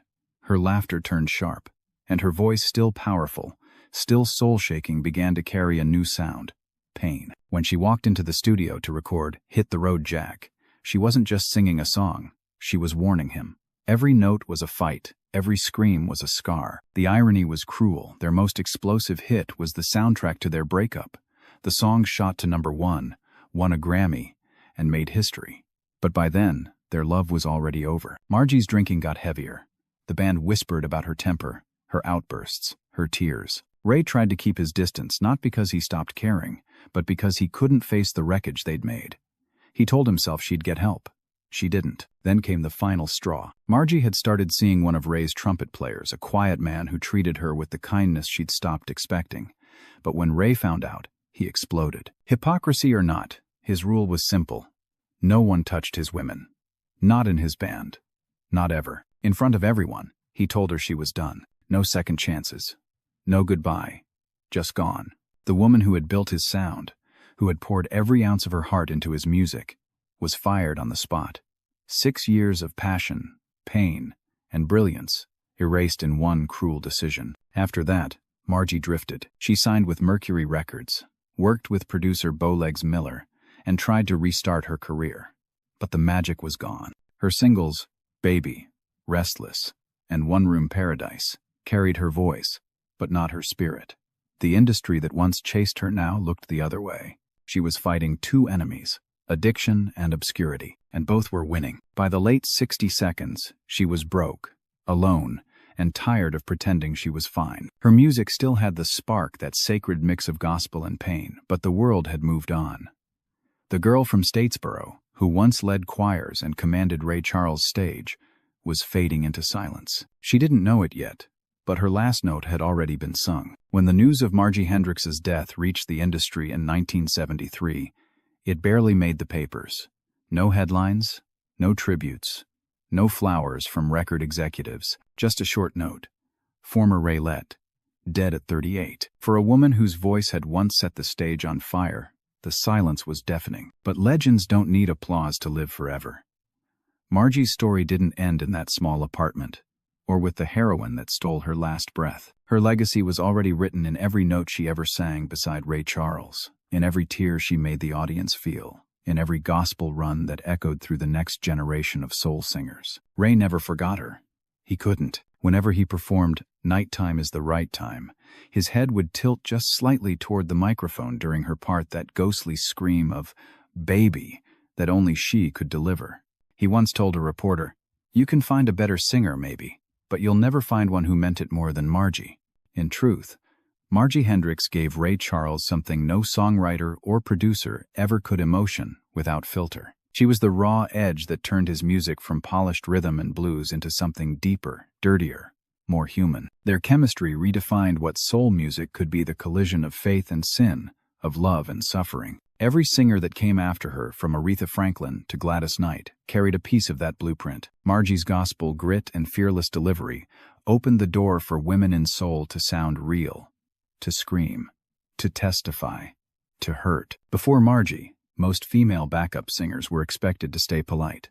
After Margie, they could burn the room down. But her influence went beyond sound. Her story, the brilliance, the heartbreak, the struggle with fame and addiction, became a cautionary tale in an industry built on using talent until it collapses. She was one of the first women in soul music to live publicly through both triumph and tragedy, long before the world had words like mental health or rehab. Oh, when the movie Ray premiered in 2004, audiences finally saw her through Regina King's fierce portrayal. The world remembered the woman behind the wail. King said later, "There wasn't much written about her, so I listened to her voice. That's where the truth was. And that's where it still is in the recordings that never die."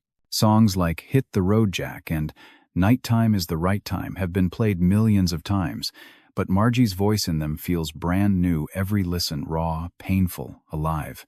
That's the kind of immortality that charts can't measure. Her son, Charles Wayne Hendrix, lived with that shadow, the son of two people who changed music and destroyed each other in the process. He would later say in interviews, "I never got to know my mother, but I feel her when I hear her sing." Oh.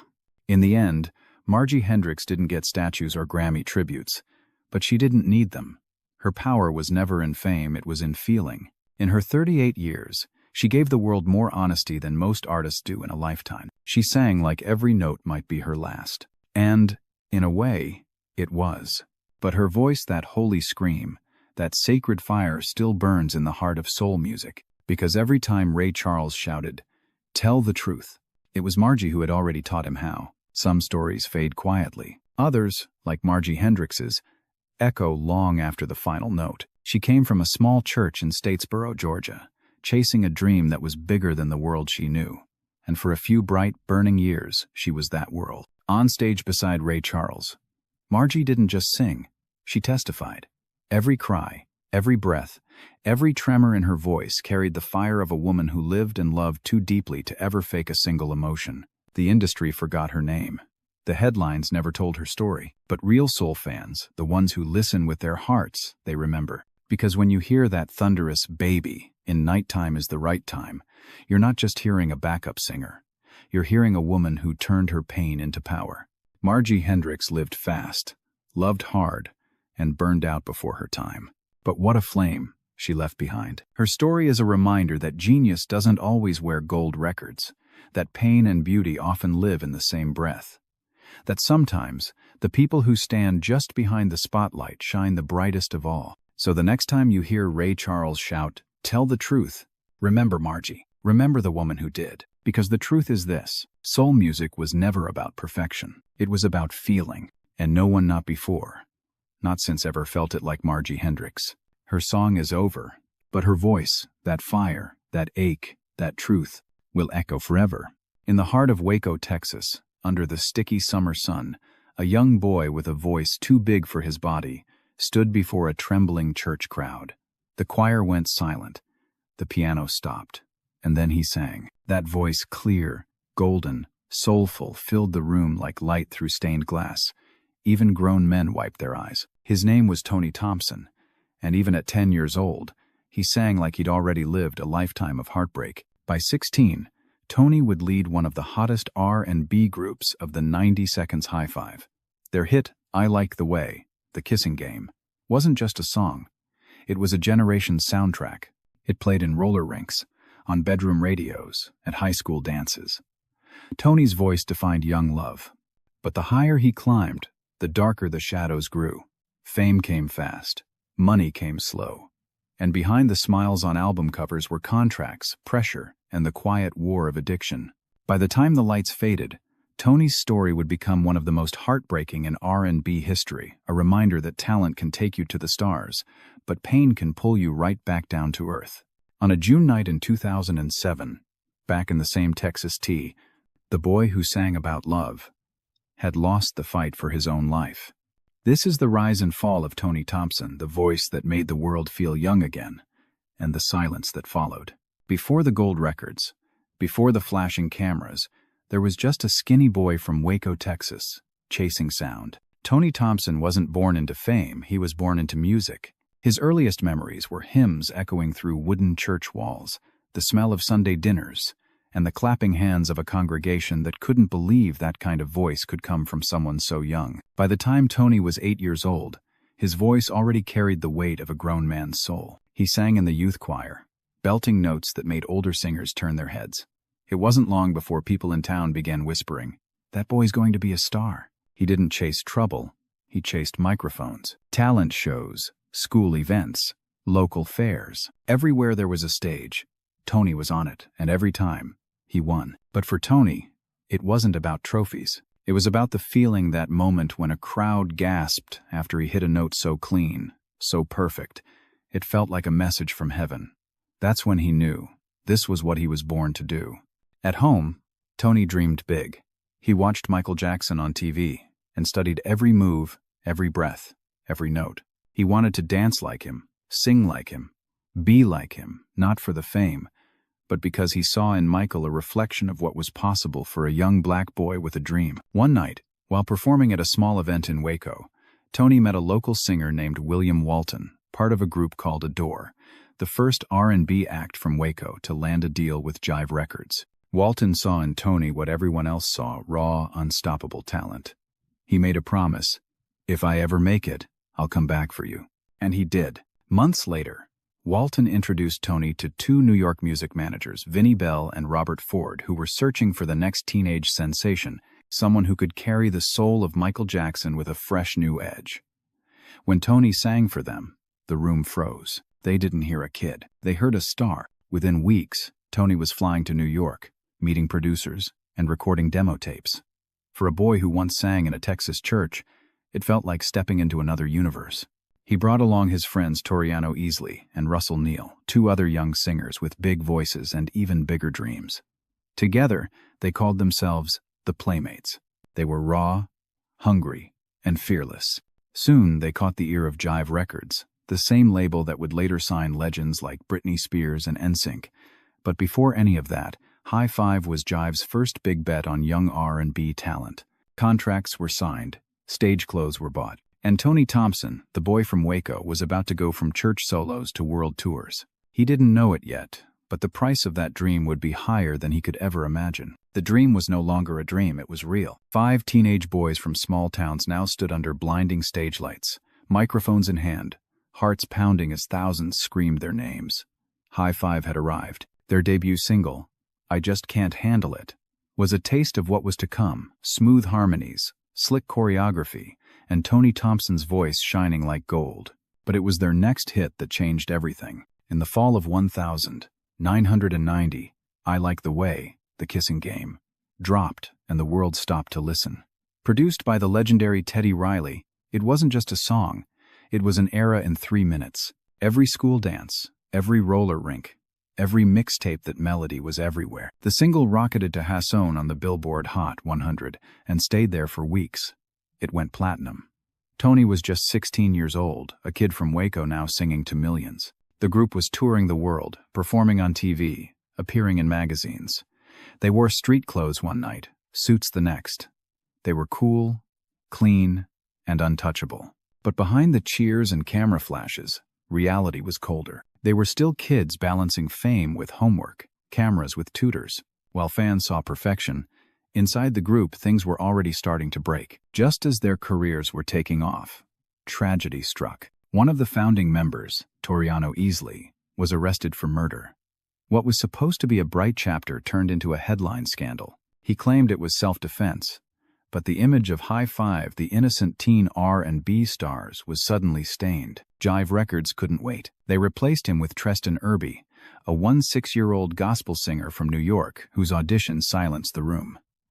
With Treston on board, the machine kept rolling. Their next single, I Can't Wait Another Minute, hit #1 on the R&B charts and pushed them deeper into the mainstream. Even the soundtrack of Boys in the Hood featured their song Too Young, with a teenage prodigy from Mobb Deep dropping his first ever rap verse. High Five had become more than a boy band. They were the sound of the early 90 seconds. Money, fame, parties, it all came fast. Too fast. They were teenagers being treated like grown men, surrounded by industry sharks and bad advice. While the crowds screamed, the checks didn't match the fame. The label said they were in the red. The group wanted answers.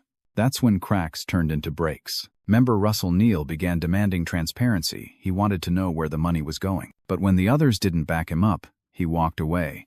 For him, the dream wasn't worth the deception. Still, High Five pressed on.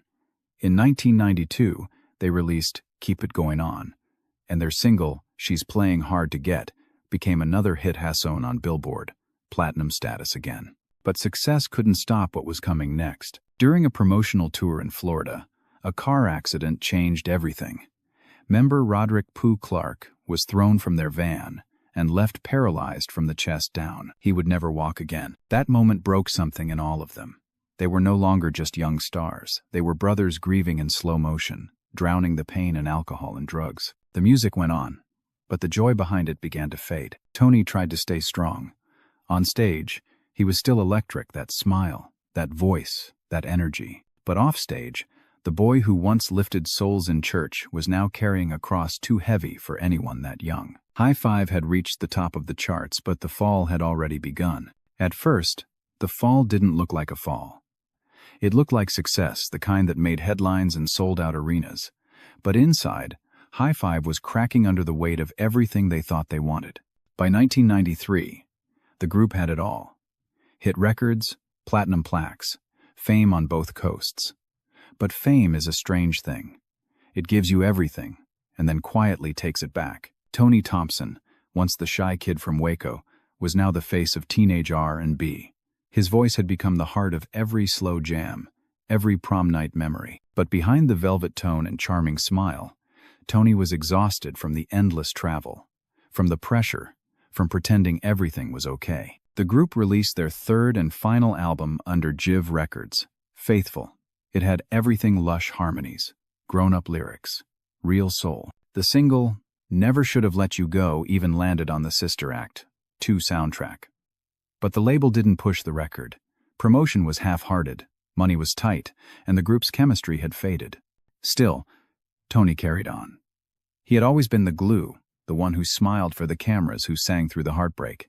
But when Jive Records approached with a new deal, a solo contract, the pressure on him doubled. For years, labels had whispered in his ear, "You don't need them, Tony. You're the star." And maybe he believed it. By 1995, High Five had left Jive and signed with Giant Records. The plan was simple. Tony would release his solo debut, Sensational, and then the group would follow with a new album. It sounded fair. It sounded smart. But it wasn't. Giant Records didn't care about the group, they wanted Tony. He was their next big R&B bet, their potential new Usher. They poured money into his solo project, hiring top-tier producers Teddy Riley, Babyface, Al B. Sure, even Puff Daddy and Missy Elliott worked on tracks. The album was good too, good to fail. But it did. When Sensational dropped, it barely made a dent on the charts. The single, I Wanna Love Like That, reached the top 20, but sales didn't follow. Giant Records pulled the plug, dropping Tony and High Five altogether. The dream had turned cold. The fall hit Tony hardest. He'd been groomed for stardom, told his voice would carry him forever. But when the spotlight dimmed, the silence was unbearable. He turned to what so many broken stars turn to: drugs. Cocaine, heroin, anything to numb the noise. Old bandmates tried to help. Rehab was suggested. Promises were made. But addiction doesn't care about gold records. It doesn't care about legacy. It just takes. Meanwhile, the rest of High Five scattered. Some took regular jobs. Some stayed in music. Others, like Russell Neal, drifted into darker paths. The brotherhood that once made them unstoppable had turned into a painful memory. Tony tried one more time. He signed briefly with Bad Boy Records, hoping Puff Daddy could revive his career. But his habits and his heartbreak followed him. The deal collapsed before it even began. By the early 2000s, Tony was living back in Waco, far from the lights, far from the fans who once screamed his name. The boy who sang about love was now singing only to himself. But deep down, Tony never stopped dreaming. He started his own label, In-Depth Records, and even planned a new High Five reunion. He believed, against all odds, that he could come back, that his voice could rise again. But sometimes, life doesn't give second chances. Tony Thompson's story was no longer about fame. It was about survival, a fight between the voice that made him famous and the silence that haunted him. The fall was complete.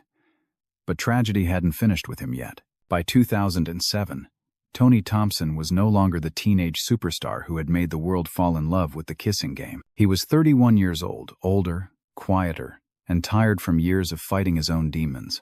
The spotlight that once chased him had faded, but deep inside, Tony was still chasing one last dream, a comeback. He had formed a new label, In-Depth Records, and assembled a brand new version of High Five. He said he wanted to bring back that real R&B sound, the harmonies, the heart, the soul that had defined his youth. In interviews, his voice still carried a spark. "I've been through things," he said, "but the music never left me. It's still here." He released a project titled The Return in 2005, featuring collaborations with Houston rap icons like Bun B, Paul Wall, and Mike Jones.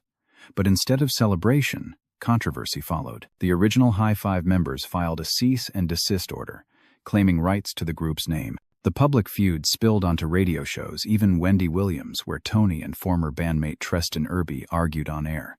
The man who once sang about love was now fighting just to be heard. Behind the scenes, Tony was struggling. The drugs were still there, the old ghosts that never really left. Friends said he wanted to quit, that he was trying to get clean, that he still dreamed about one more shot at music.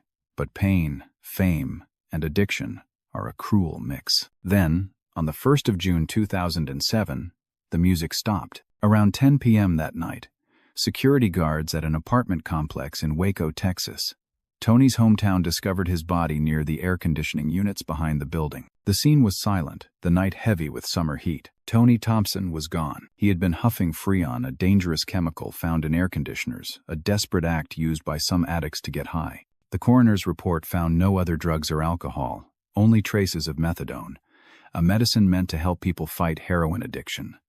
That detail broke everyone's heart. He had been trying. He was fighting to stay clean, to start over. He died alone, just a few miles from where his story had begun, the same boy who once sang in church choirs, who made millions of people smile with a single note. When the news broke, fans didn't believe it. How could someone with that much light vanish so quietly? Former bandmates like Marcus Sanders and Treston Irby were devastated. They had just reconnected with Tony, talking about reuniting, recording again, healing old wounds. They said he sounded hopeful, ready, but hope can be fragile. After Tony's death, High Five seemed cursed. In 2014, former member Russell Neal was charged with murdering his wife, later found incompetent to stand trial after claiming to be Jesus Christ. Another member, Pooh Clark, passed away from pneumonia after years of living paralyzed from his tragic car accident. Even Treston Irby was shot multiple times outside a nightclub in 2009, though he miraculously survived. It felt like the world had turned its back on one of R&B's brightest lights. And yet, Tony Thompson's voice still lives. You can hear it every time The Kissing Game plays on the radio, or when a 90 seconds playlist brings you back to a simpler time, a time when 5 young boys made the world believe in love songs again. Tony's story is more than a tragedy. It's a reminder of how fragile brilliance can be, how fame can lift you to heaven and drop you just as fast. He was only 31 years old, but his voice, his energy, his legacy, those remain timeless. He sang about love. He dreamed about forever. And in a way, he got it because Tony Thompson's music never truly died. Rest in peace, Tony Thompson. The voice of High Five will never fade. Some stories don't end, they just fade into the kind of silence that hums between radio stations. Tony Thompson's is one of those stories. He was more than a singer. He was a sound smooth, pure, and drenched in innocence.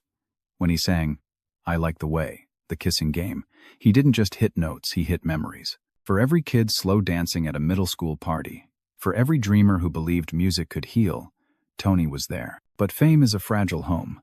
It gives you lights, applause, and love then asks you to pay with your soul. Tony paid too much. Addiction tried to silence him, but even in his darkest moments, the world could still hear that voice echoing through time. Today, when fans press play on a High Five song, they don't just remember a group, they remember a generation. They remember what it felt like to fall in love for the first time. They remember a young man from Waco, Texas, who carried the hopes of 5 friends on his shoulders and sang them into history. Tony Thompson didn't get the ending he deserved, but he left behind a melody that refuses to die. Somewhere in the airwaves, his voice still floats soft, eternal, untouchable. And maybe that's what real legacy sounds like. Rest easy, Tony. The world still likes the way you make us feel. There are family names that echo through the soul of music, names that don't just make records, they make history. Jackson, Braxton, DeBarge, and standing proudly among them, Levert. Before the fame, before the heartbreak, before tragedy turned harmony into silence, there were just 2 brothers from Cleveland, Gerald and Sean, chasing the sound that lived in their father's shadow. Their father wasn't just any man. He was Eddie Levert, the thunderous voice behind the OJs. So when people said, "These kids sound like a younger version of their daddy's group," they weren't lying. The bloodline ran deep with rhythm. But Gerald, he wasn't content with being someone's son. He wanted to be the voice of a new kind of soul man, a man who could make women cry, make grown men feel something again, and still bring fire to a stage like it was built for him. And Sean, the loyal brother who never asked for fame, just family. Together with their childhood friend Mark Gordon, they built a dream called Levert, a dream that burned bright but burned fast. Their story isn't just about success, it's about pressure, brotherhood, betrayal, and pain. It's about how the pursuit of perfection and the need to carry a legacy can destroy even the most gifted hearts. Before it was over, they'd earned platinum records, Billboard hits, and standing ovations across the world. But behind the lights and the love songs, something was breaking. And when it finally broke, it left a silence too heavy for music to fill. This is the story of Levert, the brothers who gave everything to R&B and lost it all. Before the stages, before the screaming fans, before the platinum plaques, there was just Cleveland, Ohio. A working class city where rhythm came from the soul, not the studio. That's where Gerald and Sean Levert were born, two sons of Eddie Levert, the powerhouse lead singer of the OJs, and their mother Martha. Music wasn't just in their home, it was their home. In the Levert household, the basement wasn't a game room, it was a lab. Instruments everywhere, guitars, keyboards, microphones, even Eddie's old recording gear from the Philadelphia International Records days. That's where Gerald learned discipline, sitting on the floor, watching his father work, every note a lesson. Eddie didn't treat his boys like kids, he treated them like musicians. "Don't you sing unless you mean it," Eddie used to say. And Gerald listened. At just 5 years old, he was already mimicking his father's tone. Sean, younger and quieter, preferred the drums, the heartbeat that held everything together. By the time they were teenagers, Gerald was obsessed. He didn't want to be like his father, he wanted to be better. He would write songs all night, recording demos on cheap cassette tapes. But Sean wasn't so sure about music. He wanted to play sports. Still, Gerald insisted, "Man, we're family and family stays together." Their destiny changed when they met Mark Gordon, a gifted musician from another Cleveland neighborhood.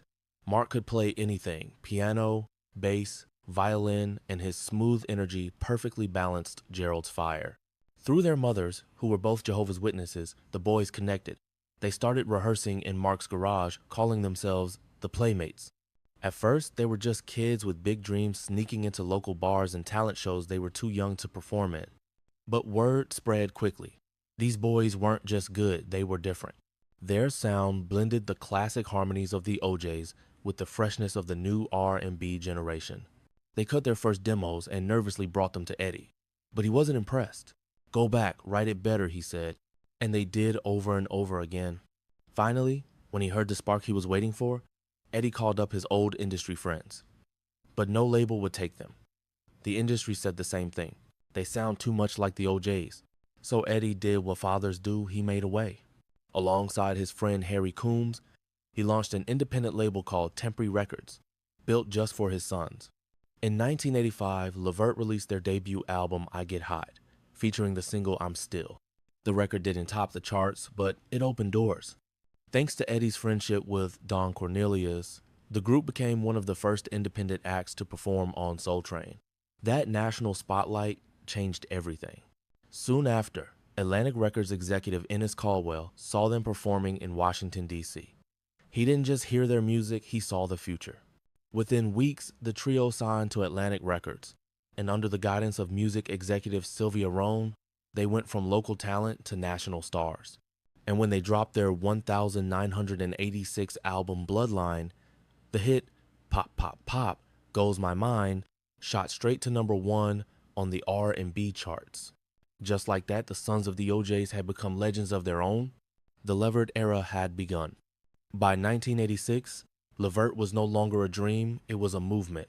3 young men from Cleveland, once rehearsing in a basement, were now on stages across America. Their first major label release, Bloodline, was more than an album title, it was a declaration. It meant heritage, it meant legacy, and when Pop Pop Pop, Goes My Mind hit #1 on the R&B charts, it didn't just make them famous, it made them believers. Suddenly, the sons of the OJs weren't just standing in their father's shadow, they had carved out their own spotlight. Audiences couldn't get enough. Gerald's voice had that raw emotional fire, smooth as silk, 1 second, thunderous the next. He sang like every lyric came straight from his soul. Sean, on drums and harmonies, gave the music its heartbeat. And Mark Gordon, quiet but precise, handled production and arrangements with genius-level focus. When they performed on stage, it was magic. Matching suits, synchronized moves, sweat pouring from their faces under the stage lights, pure old-school showmanship fused with youthful swagger. Gerald commanded the mic like a preacher at a revival. He didn't sing to the crowd, he sang for them, with them. Every woman in the audience believed he was singing just for her. In 1987, they released The Big Throwdown, the album that changed everything. And its lead single, Casanova, turned them into international stars. That song was lightning in a bottle, a mix of soul, funk, and pop that could make grandmothers dance and teenagers fall in love. It hit number 1 on the Billboard R&B charts, number 5 on the Hot 100, and earned them a Grammy nomination. It even crossed oceans, charting in the UK and being featured in the film Fatal Beauty starring Whoopi Goldberg. For the first time, Levert wasn't just another R&B act. They were cultural icons. The group began touring with the biggest names of the time: New Edition, Tony, LL, Cool J, Cameo, Salt and Pepper, and Troop. Everywhere they went, fans would line up for hours just to see them perform Casanova. And behind the scenes, Gerald's creativity exploded. He wasn't just writing for Levert anymore, he was producing for other artists under their new production company, Treble Productions, Levert spelled backwards. He worked with Mickey Howard, Troop, and even helped shape songs that would define late 80 seconds R&B. By 1988, they released Just Coolin', an album that proved they weren't slowing down. The title track, featuring Heavy D, became a milestone in music history, the first official collaboration between an R&B group and a rapper. The fusion of smooth harmonies and hip-hop rhythm paved the way for a whole new sound that dominated the 90 seconds. It was bold, it was fresh, it was Levert. That same year, their song, Addicted to You, was featured on the Coming to America soundtrack, and by now, the trio were household names. They weren't just singers, they were storytellers of love, heartbreak, and desire. Every track carried Gerald's fingerprints, his perfectionism, his passion, his pain. But behind the applause, cracks were beginning to show. The pressure of fame, the endless touring, the need to outdo every previous success, it began to weigh on the group. Gerald was becoming the star everyone talked about, and while Sean and Mark loved him like a brother, they couldn't ignore that the spotlight was drifting toward him alone. Still, in 1990, they released another hit, Rope-A-Dope Style, with the single Baby I'm Ready reaching number 1 on the R&B charts. It was another triumph, another gold record, another reminder that Levert was unstoppable. Or so it seemed. The truth was, Gerald was restless. The industry, the expectations, the comparisons, it all started to feel too small for him. He loved his brothers, but deep down, he wanted more. He wanted his own voice, his own story, his own name. And soon, he would step out on his own, not because he wanted to leave Levert, but because his destiny demanded it. The glory days were shining bright, but just beyond the lights, a shadow was waiting. By the early 1990 seconds, Gerald Levert had become a force of nature, the voice, the soul, the heartbeat of an entire R&B generation. But for Gerald, success was never enough. He didn't just want to sing love songs, he wanted to own the music, to write it, produce it, live it. After Rope-A-Dope Style, Levert was still riding high, but the whispers were growing louder. Gerald's the real star. Gerald doesn't need the group anymore. And deep down, even Gerald started to believe it. So, with the blessing and quiet heartbreak of his father, Eddie Levert, Gerald signed a solo deal with East West Records, a branch of Atlantic. It was a risky move, but Gerald had something to prove, that he could carry his own name without the shadow of Levert or the OJs. In 1991, he released his debut solo album, Private Line. The title track was smooth, sultry, pure Gerald, but the real gem was Baby Hold On to Me, a duet with his father. That song became more than a hit. It was a moment. A father and son, 2 generations of soul, standing side by side, carrying the same torch. It went straight to number 1 on the R&B charts and sold over 1 million copies. Gerald had done it. He was no longer Eddie Levert's son. He was Gerald Levert superstar. But fame, like fire, always burns twice as bright before it fades. While Gerald was climbing to new heights, the bond between the 3 members of Levert began to strain. Mark and Sean wanted the group to stay united. Gerald, meanwhile, was being pulled in every direction, writing for Barry White, Mickey Howard, Men at Large, Teddy Pendergrass, and even the Rude Boys, whose hit Written All Over Your Face shot to number 1. Gerald was everywhere, in studios, on tour, on magazine covers. He was unstoppable until the exhaustion started to set in. He didn't sleep much. He barely ate. He was producing for others in the daytime, recording for himself at night. His work ethic was unmatched and unhealthy. Friends would tell him, "G, "You gotta slow down." He'd just smile and say, "I'll rest when I win that Grammy." Then came 1993's For Real Though, a Levert reunion album that reminded fans the Brotherhood was still alive. But even with gold records and radio hits, things weren't the same. Fame had changed them all, especially Gerald. He followed up with his second solo album, Groove On. In 1994, a platinum success, filled with smooth bedroom anthems and heartbreak ballads. His voice was richer, his lyrics deeper. But behind those lyrics was pain, heartbreak, stress, and loneliness. He dated stars like Mickey Howard, Candy Burris, and Kim Whitley, but love never stuck. He gave his heart to the stage and left nothing for himself. By the late 90s, Gerald's legacy was solidified. He joined forces with Keith Sweat and Johnny Gill to form the R&B supergroup LSG, releasing Levert Sweat Gill in 1997. The single My Body ruled the charts for 7 straight weeks and went double platinum. Gerald had everything: fame, money, success, but he couldn't shake the emptiness.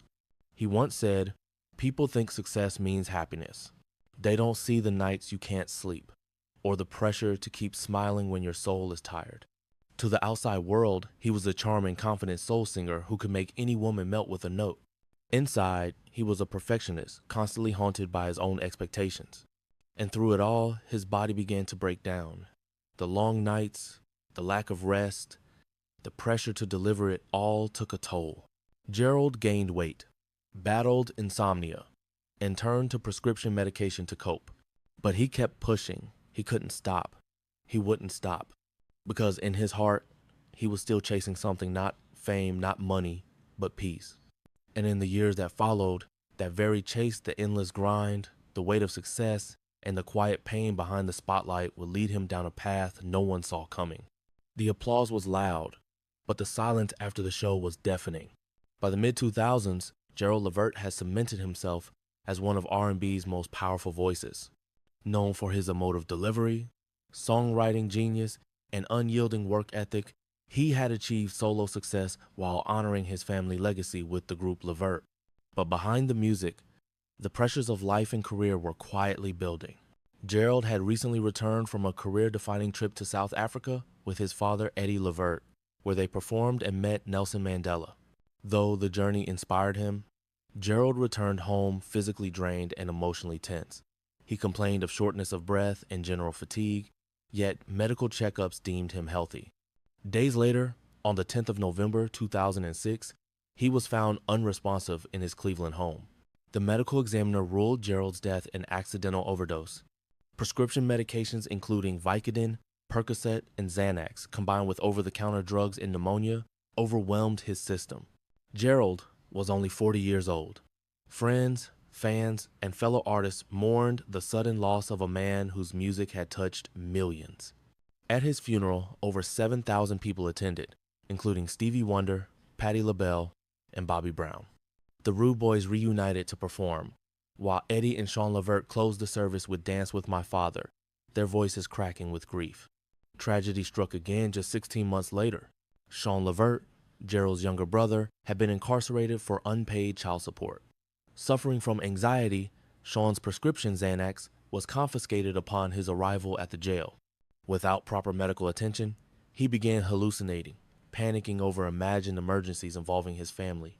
Restraints and isolation could not prevent the escalation, and on the 30th of March 2008, Sean died at 39 years old. The autopsy cited complications from heart disease, sarcoidosis, and Xanax withdrawal, but experts believe the jail's mishandling of his medication directly contributed to his death. Sean's family filed a wrongful death lawsuit and won a $3.7 million settlement. In his honor, Ohio passed Sean's Law, requiring every county jail to provide medical, dental, and mental health screenings upon intake, a safeguard that may have saved countless lives. The deaths of Gerald and Sean left an indelible mark on their family and the R&B community. Eddie Levert, grieving his sons, found solace in performing with the OJs, often dedicating shows to Gerald and Sean. Their surviving brother, Mark Gordon, worked to preserve the family legacy, launching the Soul Foundation, Saving Our Entertainers' Lives, to raise awareness of prescription drug misuse among artists. Despite the heartbreak, Gerald's influence endured. In 2008, he posthumously received a Grammy Award for Best Traditional R&B Performance for his album In My Songs, a testament to his lifelong dedication to music through timeless tracks like Casanova, Baby Hold On To Me, and Private Line. The Levert brothers' voices continue to echo, defining an era of soulful authenticity. Gerald and Sean Levert were more than performers, they were hearts and souls of a generation whose music still resonates decades later.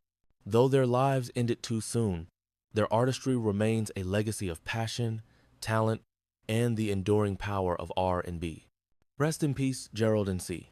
The story of Gerald and Sean Levert is one of extraordinary talent shadowed by tragedy. From a young age, they were immersed in music, nurtured by their legendary father, Eddie Levert, and destined to make their mark. Together, they carried forward a legacy rooted in soul, harmony, and heartfelt storytelling. Yet, behind the bright lights and sold-out shows, pressures of fame, financial responsibilities, and personal struggles quietly festered. Gerald, the powerhouse vocalist and prolific songwriter, poured his heart into every note, every lyric, always chasing perfection. Sean, though more reserved, balanced the group with his musicianship and steadfast presence. Both brothers endured the highs and lows of the music industry, chart-topping hits, platinum albums, and worldwide recognition, but also the toll of health challenges, medication dependency, and the weight of expectation. Their untimely deaths at 40 and 39 were more than just personal tragedies. They were cautionary tales about the vulnerability of artists under the pressures of fame. Gerald's passing from accidental overdose and Sean's death in jail due to improper withdrawal management highlight the critical need for awareness around mental health, addiction, and medical care in high-pressure environments. Yet, even in loss, their legacy thrives. Gerald's posthumous Grammy and the continued influence of Levert's music on modern R&B testify to the brothers' lasting impact. Eddie Levert's dedication to preserving their music, along with Mark Gordon's foundation Soul, ensures that their story serves as both inspiration and a lesson for future generations of entertainers. Ultimately, the Levert story is a reminder of the human side of stardom. Behind every hit and every stage performance is a life with struggles, triumphs, and love. Gerald and Sean Levert gave the world soul, emotion, and authenticity that will never fade. Their voices, their songs, and their spirit continue to resonate, reminding us that true artistry leaves a legacy that even tragedy cannot silence. N. Levert. They came from nothing, three boys with holes in their shoes standing on a cracked Houston sidewalk, dreaming of microphones instead of miracles. Their names were Dino, Shazam, and G.I. Brothers, by blood and by hunger. When they sang, it wasn't polished. It was pain wrapped in velvet. And when the world finally heard them, it didn't just listen, it melted. The song was Knocking the Boots. 1993, the beat dropped, and every radio in America turned into a confession booth. R&B had found its new voice, raw, sexual, unapologetically Southern. Three teenagers from Houston had done what no one expected. They made the whole country fall in love to the sound of their struggle. But behind the platinum records and the screaming fans, the truth was darker. While the world thought they were living a dream, they were living on crumbs, no cars, no houses, just hotel rooms and broken promises. They were singing about love while being robbed by the same system that praised them. And at the center of it all was Dean O'Connor, the soul, the leader, the preacher